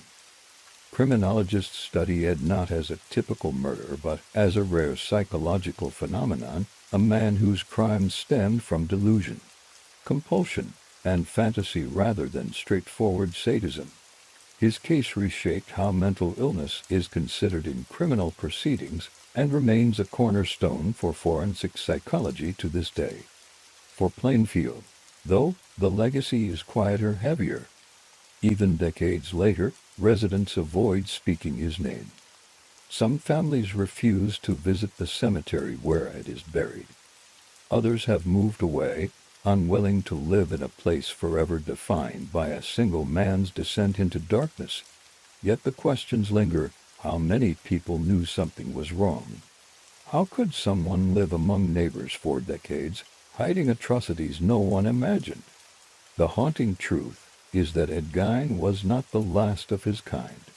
His story became infamous because of its grotesque imagery and bizarre obsessions, but his quiet Fouad, the harmless handyman, the polite neighbor, the man everyone overlooked, would appear again in other places, other decades. Darkness like his hides in plain sight, waiting, watching, constructing its private world until, eventually, the mask slips. And in another part of America, decades later, a quiet mechanic in Los Angeles would prove exactly that. For 25 years, his killings went unnoticed, hidden beneath a life that seemed ordinary. They would call him the Grim Sleeper, and his story would challenge everything investigators thought they understood about serial predators.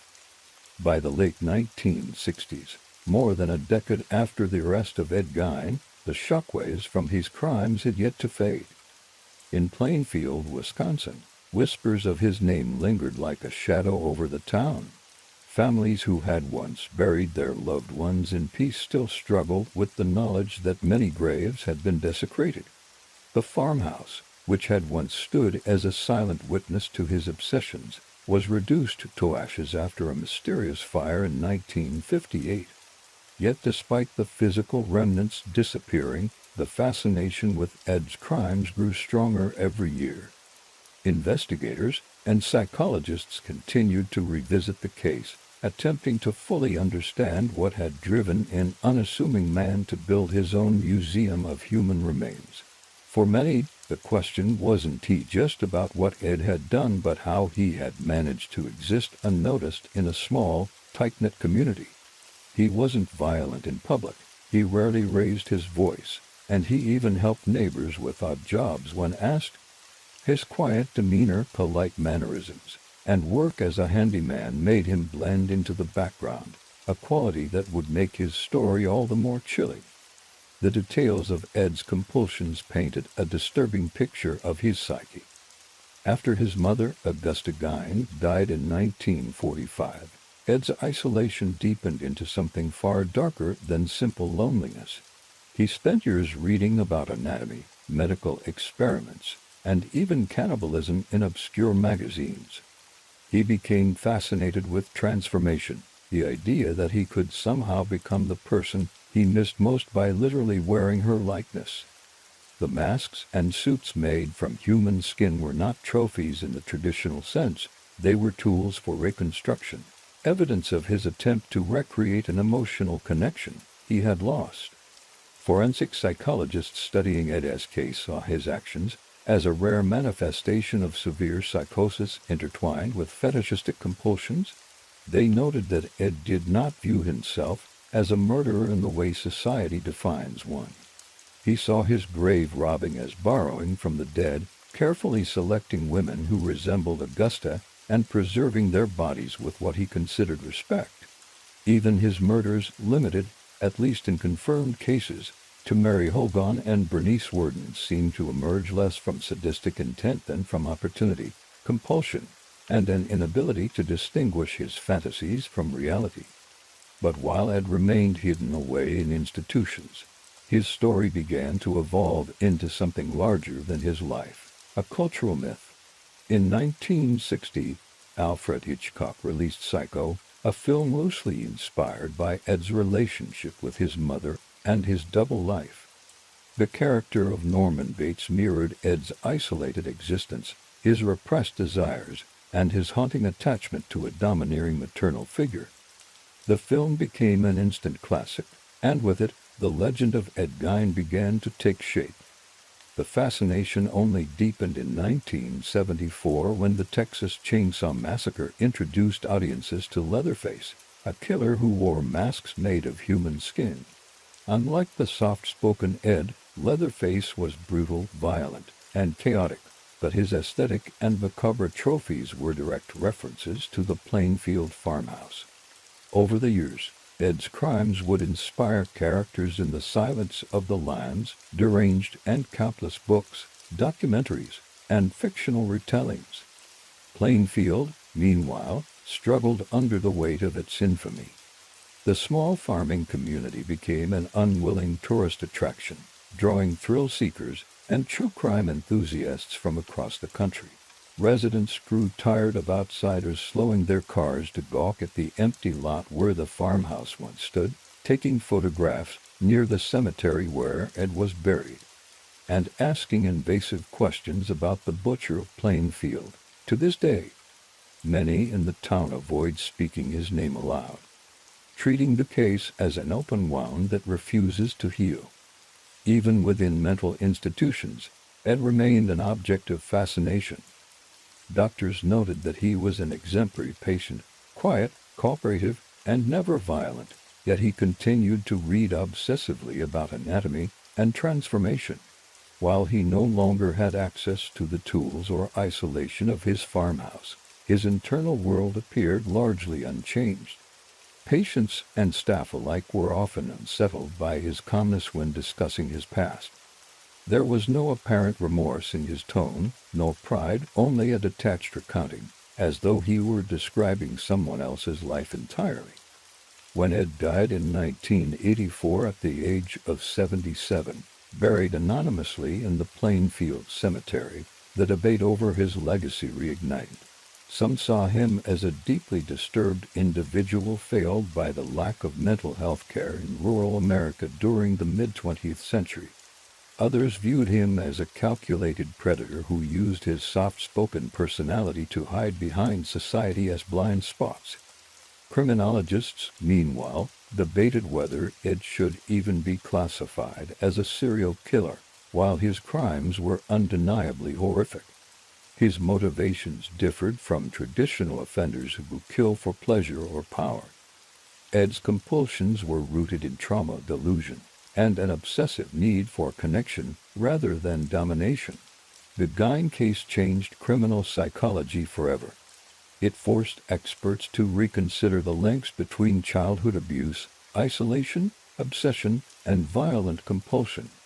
It also underscored the importance of community awareness, showing how someone seemingly harmless could operate in secrecy for years, constructing an alternate reality so grotesque it went unnoticed until it was too late.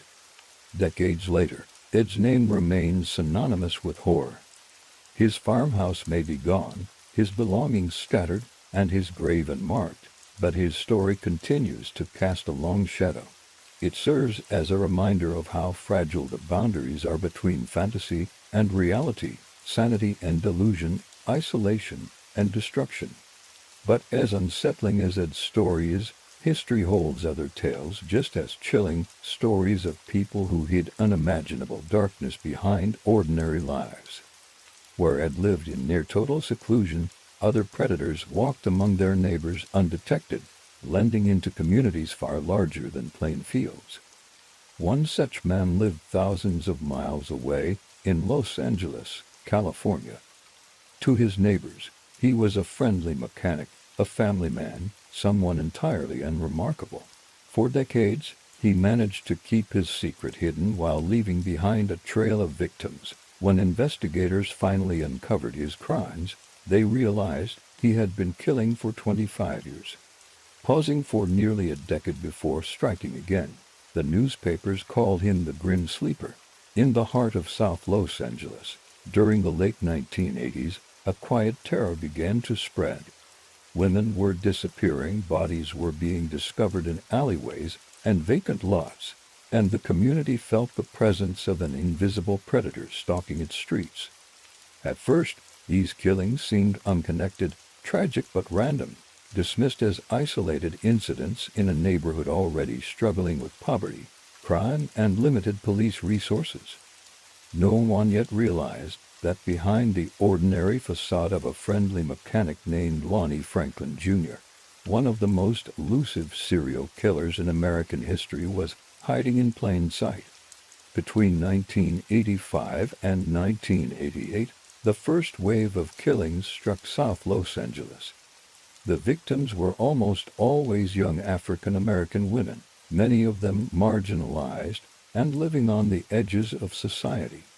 Their lives made them vulnerable, and their disappearances often went unnoticed beyond family and close friends. Investigators initially believed the cases might be connected, but the absence of clear evidence combined with limited resources during the height of the crack epidemic slowed progress to a crawl. The killer's method became chillingly recognizable. Victims were often shot at close range with a small caliber handgun, and their bodies were discarded in alleys, dumpsters, or hidden behind abandoned buildings. Forensic evidence suggested that the killer assaulted the women before murdering them, but without solid leads, detectives found themselves chasing shadows. In time, frustration and other priorities caused the investigation to stall. Then, just as suddenly as the killings began, they stopped. From 1988 onward, the murders seemingly ceased. For years, there were no new victims, no leads, and no reason to believe the predator was still at large. Detectives and journalists alike began referring to him as the Grim Sleeper, the man who had killed, vanished, and slipped into silence. But the reality was far darker. Lonnie Franklin Jr. had never stopped. He had simply learned to wait. For nearly 14 years, Franklin lived quietly in South Los Angeles. To his neighbors, he was a helpful, friendly man who fixed cars and offered advice. He was described as polite, sociable, and generous, the kind of person you'd trust to borrow tools from or ask for help with an engine problem. He attended neighborhood barbecues, waved to passing cars, and even occasionally worked odd jobs for the city. There was nothing about his appearance or demeanor to suggest he carried such monstrous secrets. Then, in 2002, the killings began again. The bodies of women started appearing in the same neighborhoods where the earlier victims had been found, displaying the same hallmarks: close-range gunshots, sexual assault, and disposal in hidden or isolated areas. For the first time in more than a decade, detectives reopened the dormant files, realizing the same killer had returned after years of silence. By this time, advances in forensic science gave investigators tools they hadn't had during the first wave. DNA evidence from the early crime scenes was retested and connected to several of the newer murders, confirming that the same man had been active for nearly 2 decades. Detectives now knew they were hunting a predator unlike most they had encountered: patient, deliberate, and frighteningly effective at disappearing between attacks. Still, catching him wasn't easy. The South Los Angeles community, already distrustful of law enforcement, was reluctant to cooperate. Many residents felt the cases had been ignored in the 1980s because the victims were black women, many struggling with addiction or living on the margins. Families organized vigils, demanding justice and accusing the police of neglecting their community.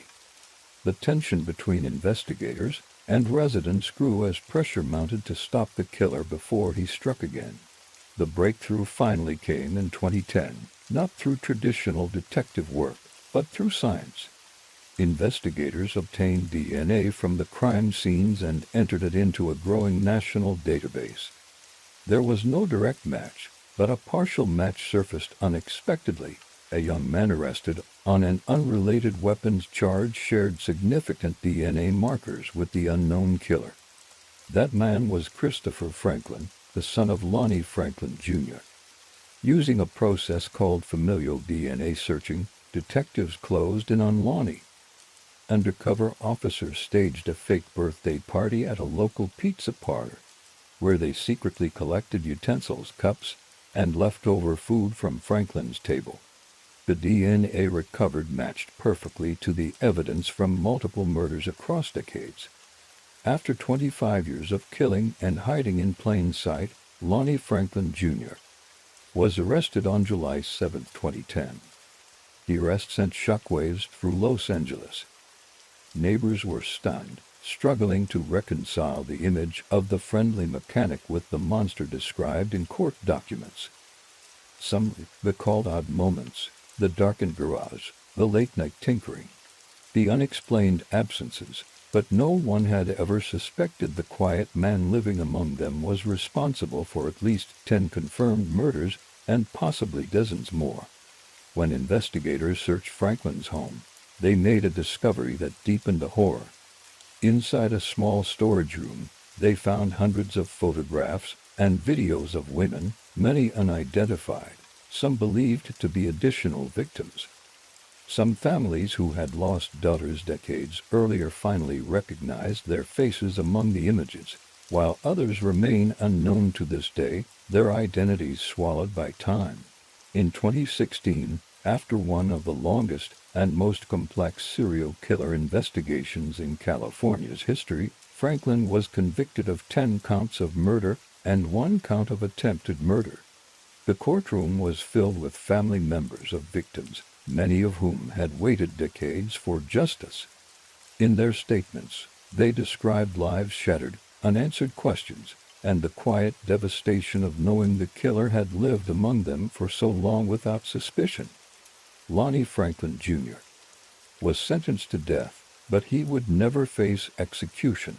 On March 28, 2020, he was found dead in his cell at San Quentin State Prison.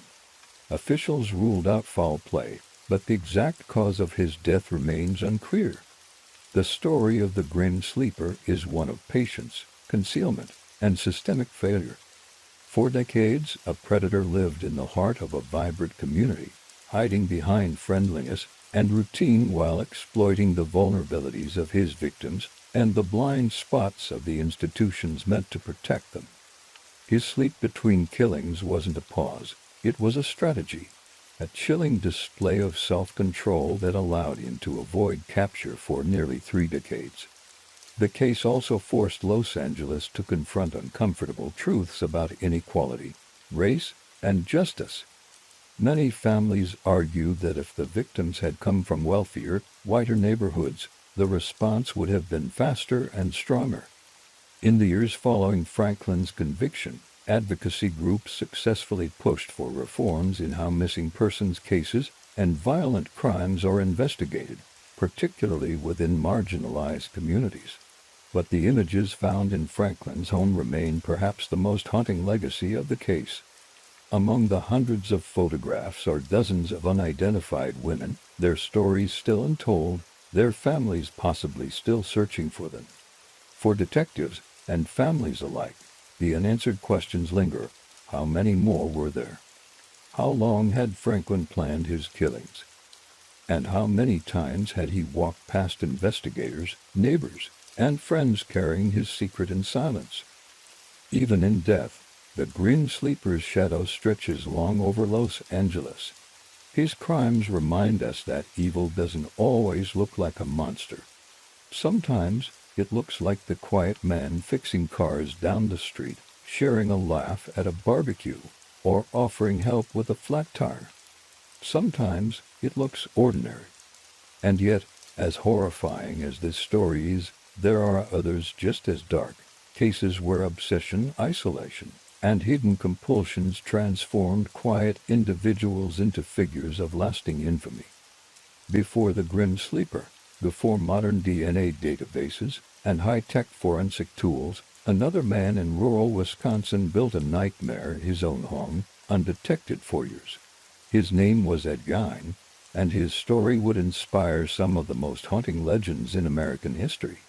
When Lonnie Franklin, Jr., the man known as the Grim Sleeper, was finally brought to trial in February 2016, it had been more than 30 years since his first confirmed murder. For the families of the victims, many of whom had spent decades without answers, the trial represented not just justice but closure. Yet as the proceedings unfolded, the scope of Franklin's crimes and the failures that allowed him to operate undetected for so long shocked the courtroom and the nation alike. The prosecution's case was built on an overwhelming collection of evidence. Investigators presented DNA links tying Franklin directly to 10 murders and one attempted murder, stretching from 1985 to 2007. Advances in forensic science, unavailable during the first wave of killings, became the cornerstone of the case. But what made the trial truly haunting was the physical evidence found in Franklin's home: more than 1,000 photographs of women, dozens of videotapes, and numerous items belonging to the victims. The images, carefully catalogued by detectives, depicted women in various poses, some smiling, some asleep, others appearing dazed or unconscious. Many were unidentified, sparking fears that Franklin's confirmed victims were only a fraction of the total. Prosecutors called the collection a chilling archive, evidence of Franklin's obsession and possible roadmap to dozens of unsolved disappearances in Los Angeles. Throughout the trial, the families of the victims filled the courtroom gallery, clutching photographs of their daughters, sisters, and mothers. For them, the proceedings were agonizing, each piece of evidence another reminder of their decades of unanswered questions. Some broke down during testimony, while others stared silently at Franklin, demanding acknowledgement that never came. Franklin, for his part, remained expressionless. He rarely spoke, occasionally leaning toward his attorneys, but otherwise sitting motionless, his hands folded neatly in front of him. For jurors, his composure was unsettling, a sharp contrast to the brutality described in the testimonies and forensic reports. Witnesses took the stand to describe the final moments of Franklin's victims, reconstructing timelines of their disappearances and the horrors they endured. Surviving family members testified about the impact of decades spent searching for answers, while experts explained the significance of the DNA breakthroughs that had finally unmasked Franklin. Among the most powerful testimonies came from the lone known survivor, a woman who escaped Franklin's attack in 1988. She described how he had lured her into his car, assaulted her, and left her for dead. Her courage in confronting him decades later silenced the courtroom. The defense tried to cast doubt on the integrity of the forensic process, suggesting that errors or contamination in DNA testing could explain the results. But the meticulous chain of evidence, coupled with the damning photographs and consistent victim profiles, made this strategy ineffective. Piece by piece, the prosecution built an unassailable narrative of Franklin's crimes, demonstrating his ability to kill, disappear, and resume an ordinary life without suspicion for decades. One of the most emotional days of the trial came when investigators displayed images of Franklin's home. Unlike Gein's infamous farmhouse filled with grotesque artifacts, Franklin's residence was startlingly ordinary. Neat furniture, photographs on the walls, family heirlooms displayed on shelves. Yet behind closed doors, drawers were filled with driver's licenses, personal belongings, and keepsakes from women who were never seen again. The juxtaposition, normalcy hiding horror, mirrored the deception Franklin had maintained for decades. The families listened to every word, some openly weeping as the details of their loved ones' deaths were revisited. Outside the courthouse, activists and community leaders gathered, calling attention to what they saw as systemic failures that allowed Franklin to evade capture for so long. They pointed to the lack of resources dedicated to missing persons cases in South Los Angeles, particularly when the victims were black women from disadvantaged backgrounds. Many argued that the investigation had been deprioritized, and the killer had exploited that neglect to operate freely. After months of testimony, the jury deliberated for 8 days before delivering its verdict, guilty on all counts. On August 10, 2016, Lonnie Franklin, Jr. was sentenced to death. As the decision was read aloud, family members held hands, many crying softly while others whispered prayers of thanks. For some, it was the justice they had waited decades to see. For others, it was a bittersweet moment, a reminder of what had been lost and could never be restored. But even with Franklin's conviction, many questions remained unanswered. Among the hundreds of photographs discovered in his home, dozens of women are still unidentified. Investigators believe Franklin may have had more victims, perhaps 15, 20, or even more, women whose families may still be waiting and aware their loved ones' disappearances were tied to one man. To this day, detectives periodically revisit the collection, releasing images to the public in hopes of identifying the women and offering closure to families who've lived in uncertainty for decades. In March 2020, Franklin was found dead in his cell at San Quentin State Prison. He was 67 years old. Authorities ruled out foul play, but the cause of his death was never publicly confirmed. Some families were angered by the news, believing Franklin escaped full accountability by dying before all of his secrets could be uncovered.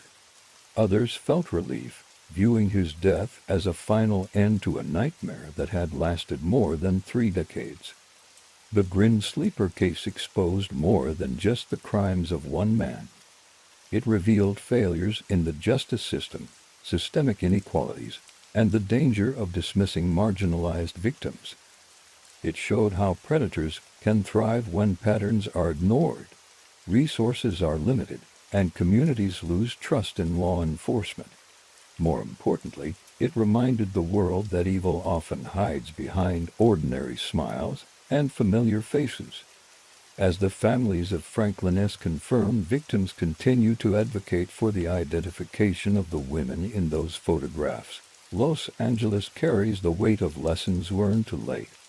In many ways, the case echoes earlier horrors, like those in Plainfield, Wisconsin, decades before, where communities overlooked the darkness hiding among them until it was far too late.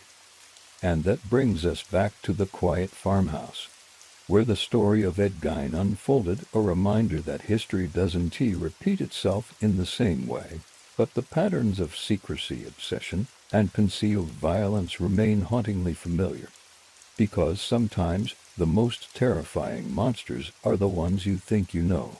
By the time Ed Gein died in 1984, the legal chapter of his life had closed, but the fascination with his story was only beginning.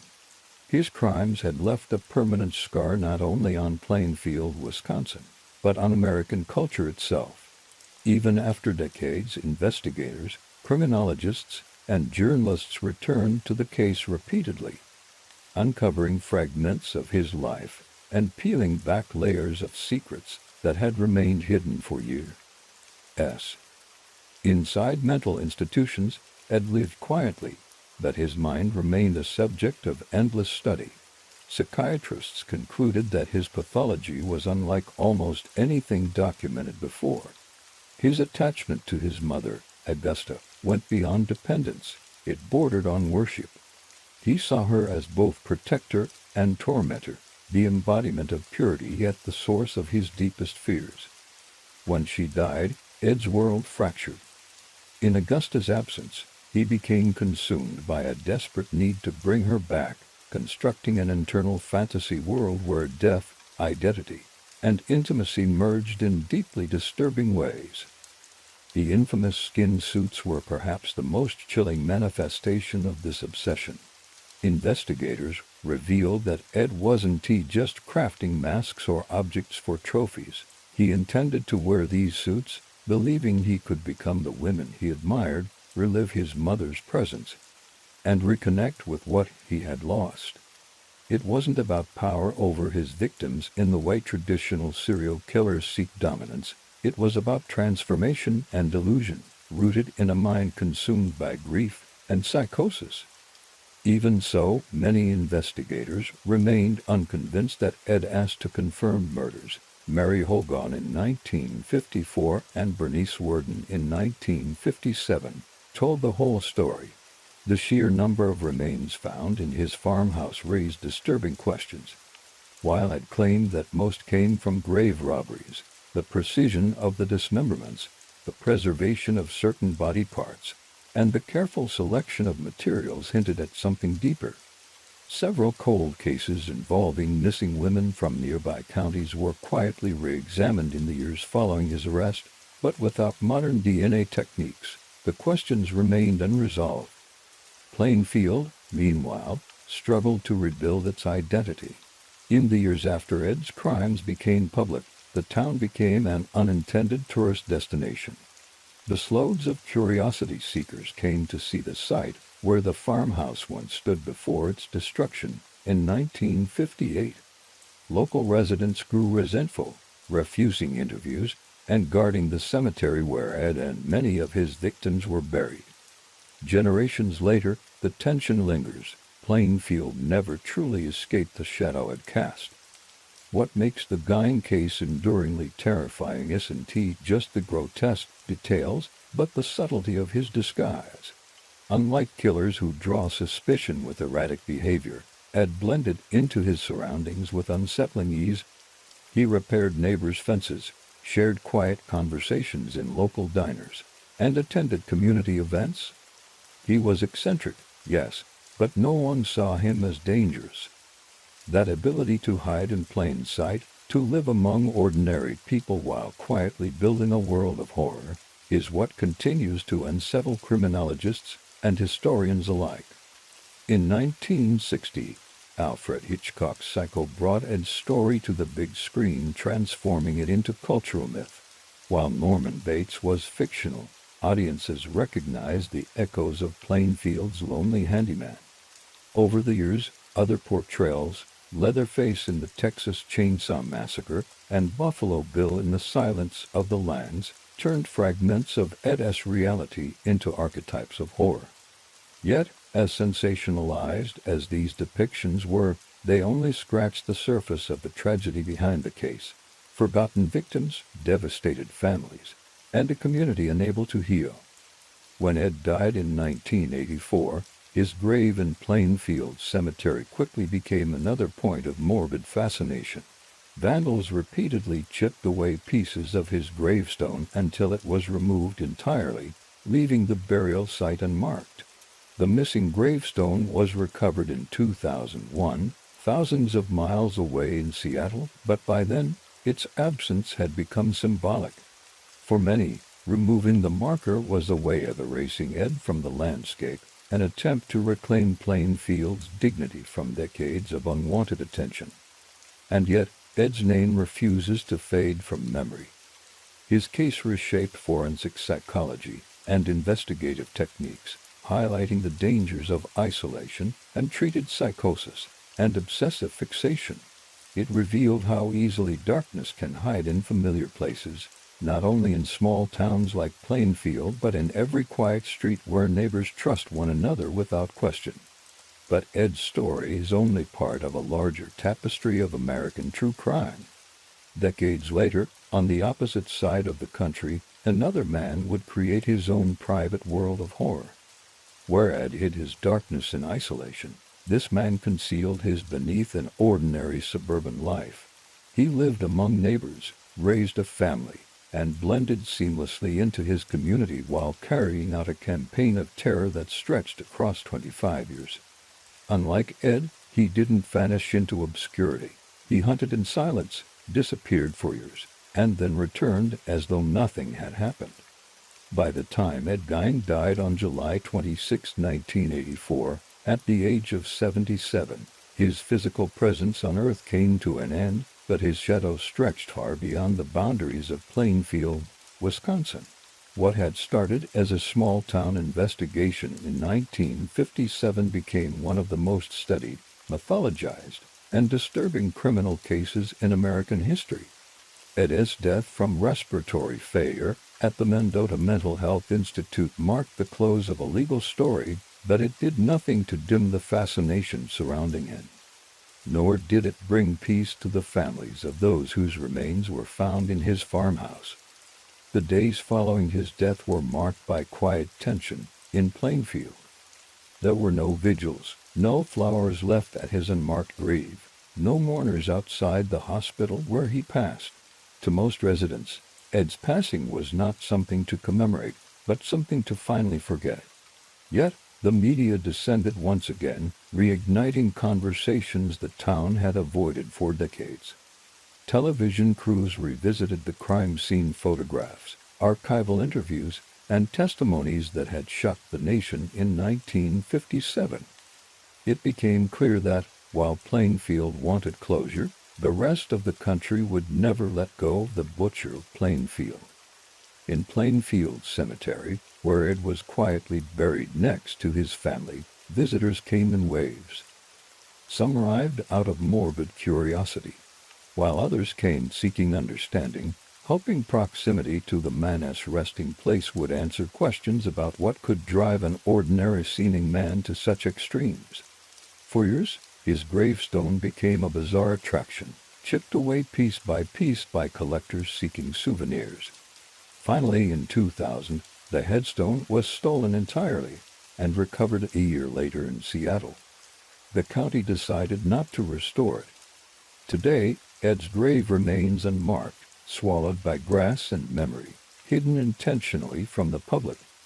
In the decades after Ed's death, his story refused to fade because it existed at the crossroads of crime psychology and culture. His crimes forced society to reconsider how we think about grief obsession and the fragile boundary between fantasy and reality.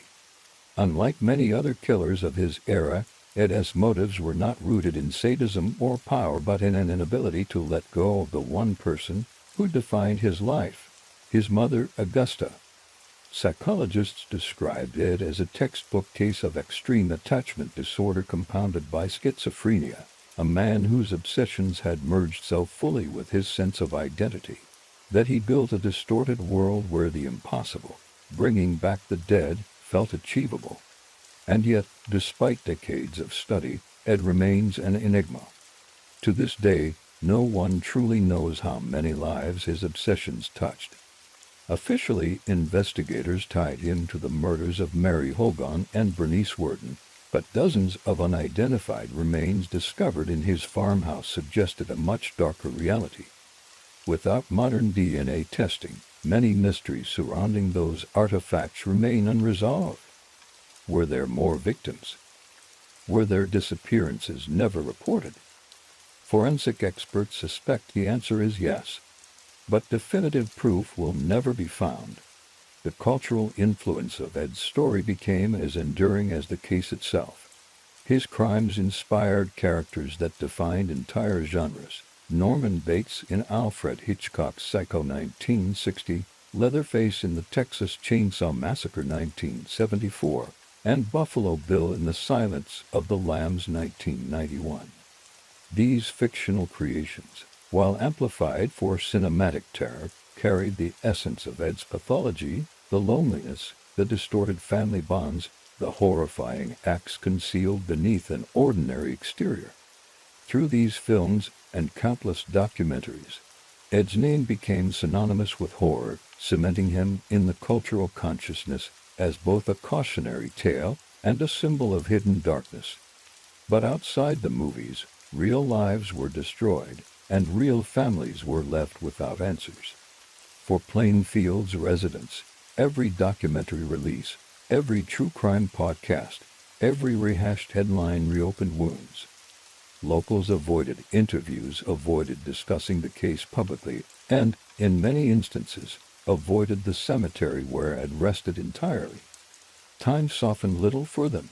Ed's crimes also reshaped how law enforcement approached investigations involving missing persons, mental illness, and rural isolation. Plainfield's Sheriff's Department admitted years later that they underestimated the warning signs, the rumors of Ed's nighttime visits to cemeteries, his odd remarks about missing women, and the complaints about strange smells from his property. If similar cases happen today, modern forensic tools, interagency cooperation, and psychological profiling would likely have uncovered his secret world far sooner. And yet, Ed's story remains haunting precisely because of how long it went unnoticed. For years, he lived quietly among neighbors, his secrets hidden within the walls of his farmhouse. There was no dramatic double life, no police chases, no patterns investigators could easily track. There was just a lonely man, a quiet home, and the unimaginable horrors concealed behind its doors. That ordinariness, that invisibility, is what keeps the Gein case relevant decades later. By the 2000s, Plainfield had grown quieter, but Ed's presence lingered. Tourists still came. Writers still published books. Filmmakers revisited the farmhouse through reenactments, interviews, and investigative documentaries. And for every retelling, the same questions resurfaced. Was Ed born a monster, or was he made? Could things have been different if he'd received treatment earlier? And how many more Geins exist, hidden, unnoticed, crafting secret worlds behind ordinary smiles? Even now, criminologists revisit the Gein case when studying offenders driven by deep psychological trauma rather than power or thrill-seeking. In many ways, Ed was a rare figure in American criminal history, less a serial killer in the modern sense and more a tragic portrait of psychosis left untreated, compounded by isolation, obsession, and grief that metastasized into unspeakable acts. His pathology remains unique, yet his ability to remain invisible warns us of something universal, the danger we overlook when we assume monsters look a certain way. For Plainfield, time has provided distance, but never escape. The farmhouse is gone, the gravestone removed, and most of the town has moved on. But the shadow it left is permanent, carved not into buildings or memorials, but into collective memory, a reminder that horror often hides behind silence. The case of Ed Gein stands today as a chilling reminder that evil doesn't always announce itself loudly. Sometimes it whispers. Sometimes it hides in quiet farmhouses behind familiar faces, waiting to be discovered by chance rather than design. And while the legal files have been closed for decades, the psychological puzzle remains open as researchers, writers, and filmmakers continue to explore the man behind the mask and the enduring darkness he represents. Yet, as unsettling as Ed's story is, his isn't unique. Across the decades, in other small towns and sprawling cities, other names emerged, people who walked unnoticed among their neighbors while carrying secrets the world wasn't ready to confront. One such case unfolded years later in Los Angeles, where a seemingly ordinary man terrorized an entire community for more than 25 years, leaving behind victims, unanswered questions, and a trail of hidden photographs that would haunt families for decades.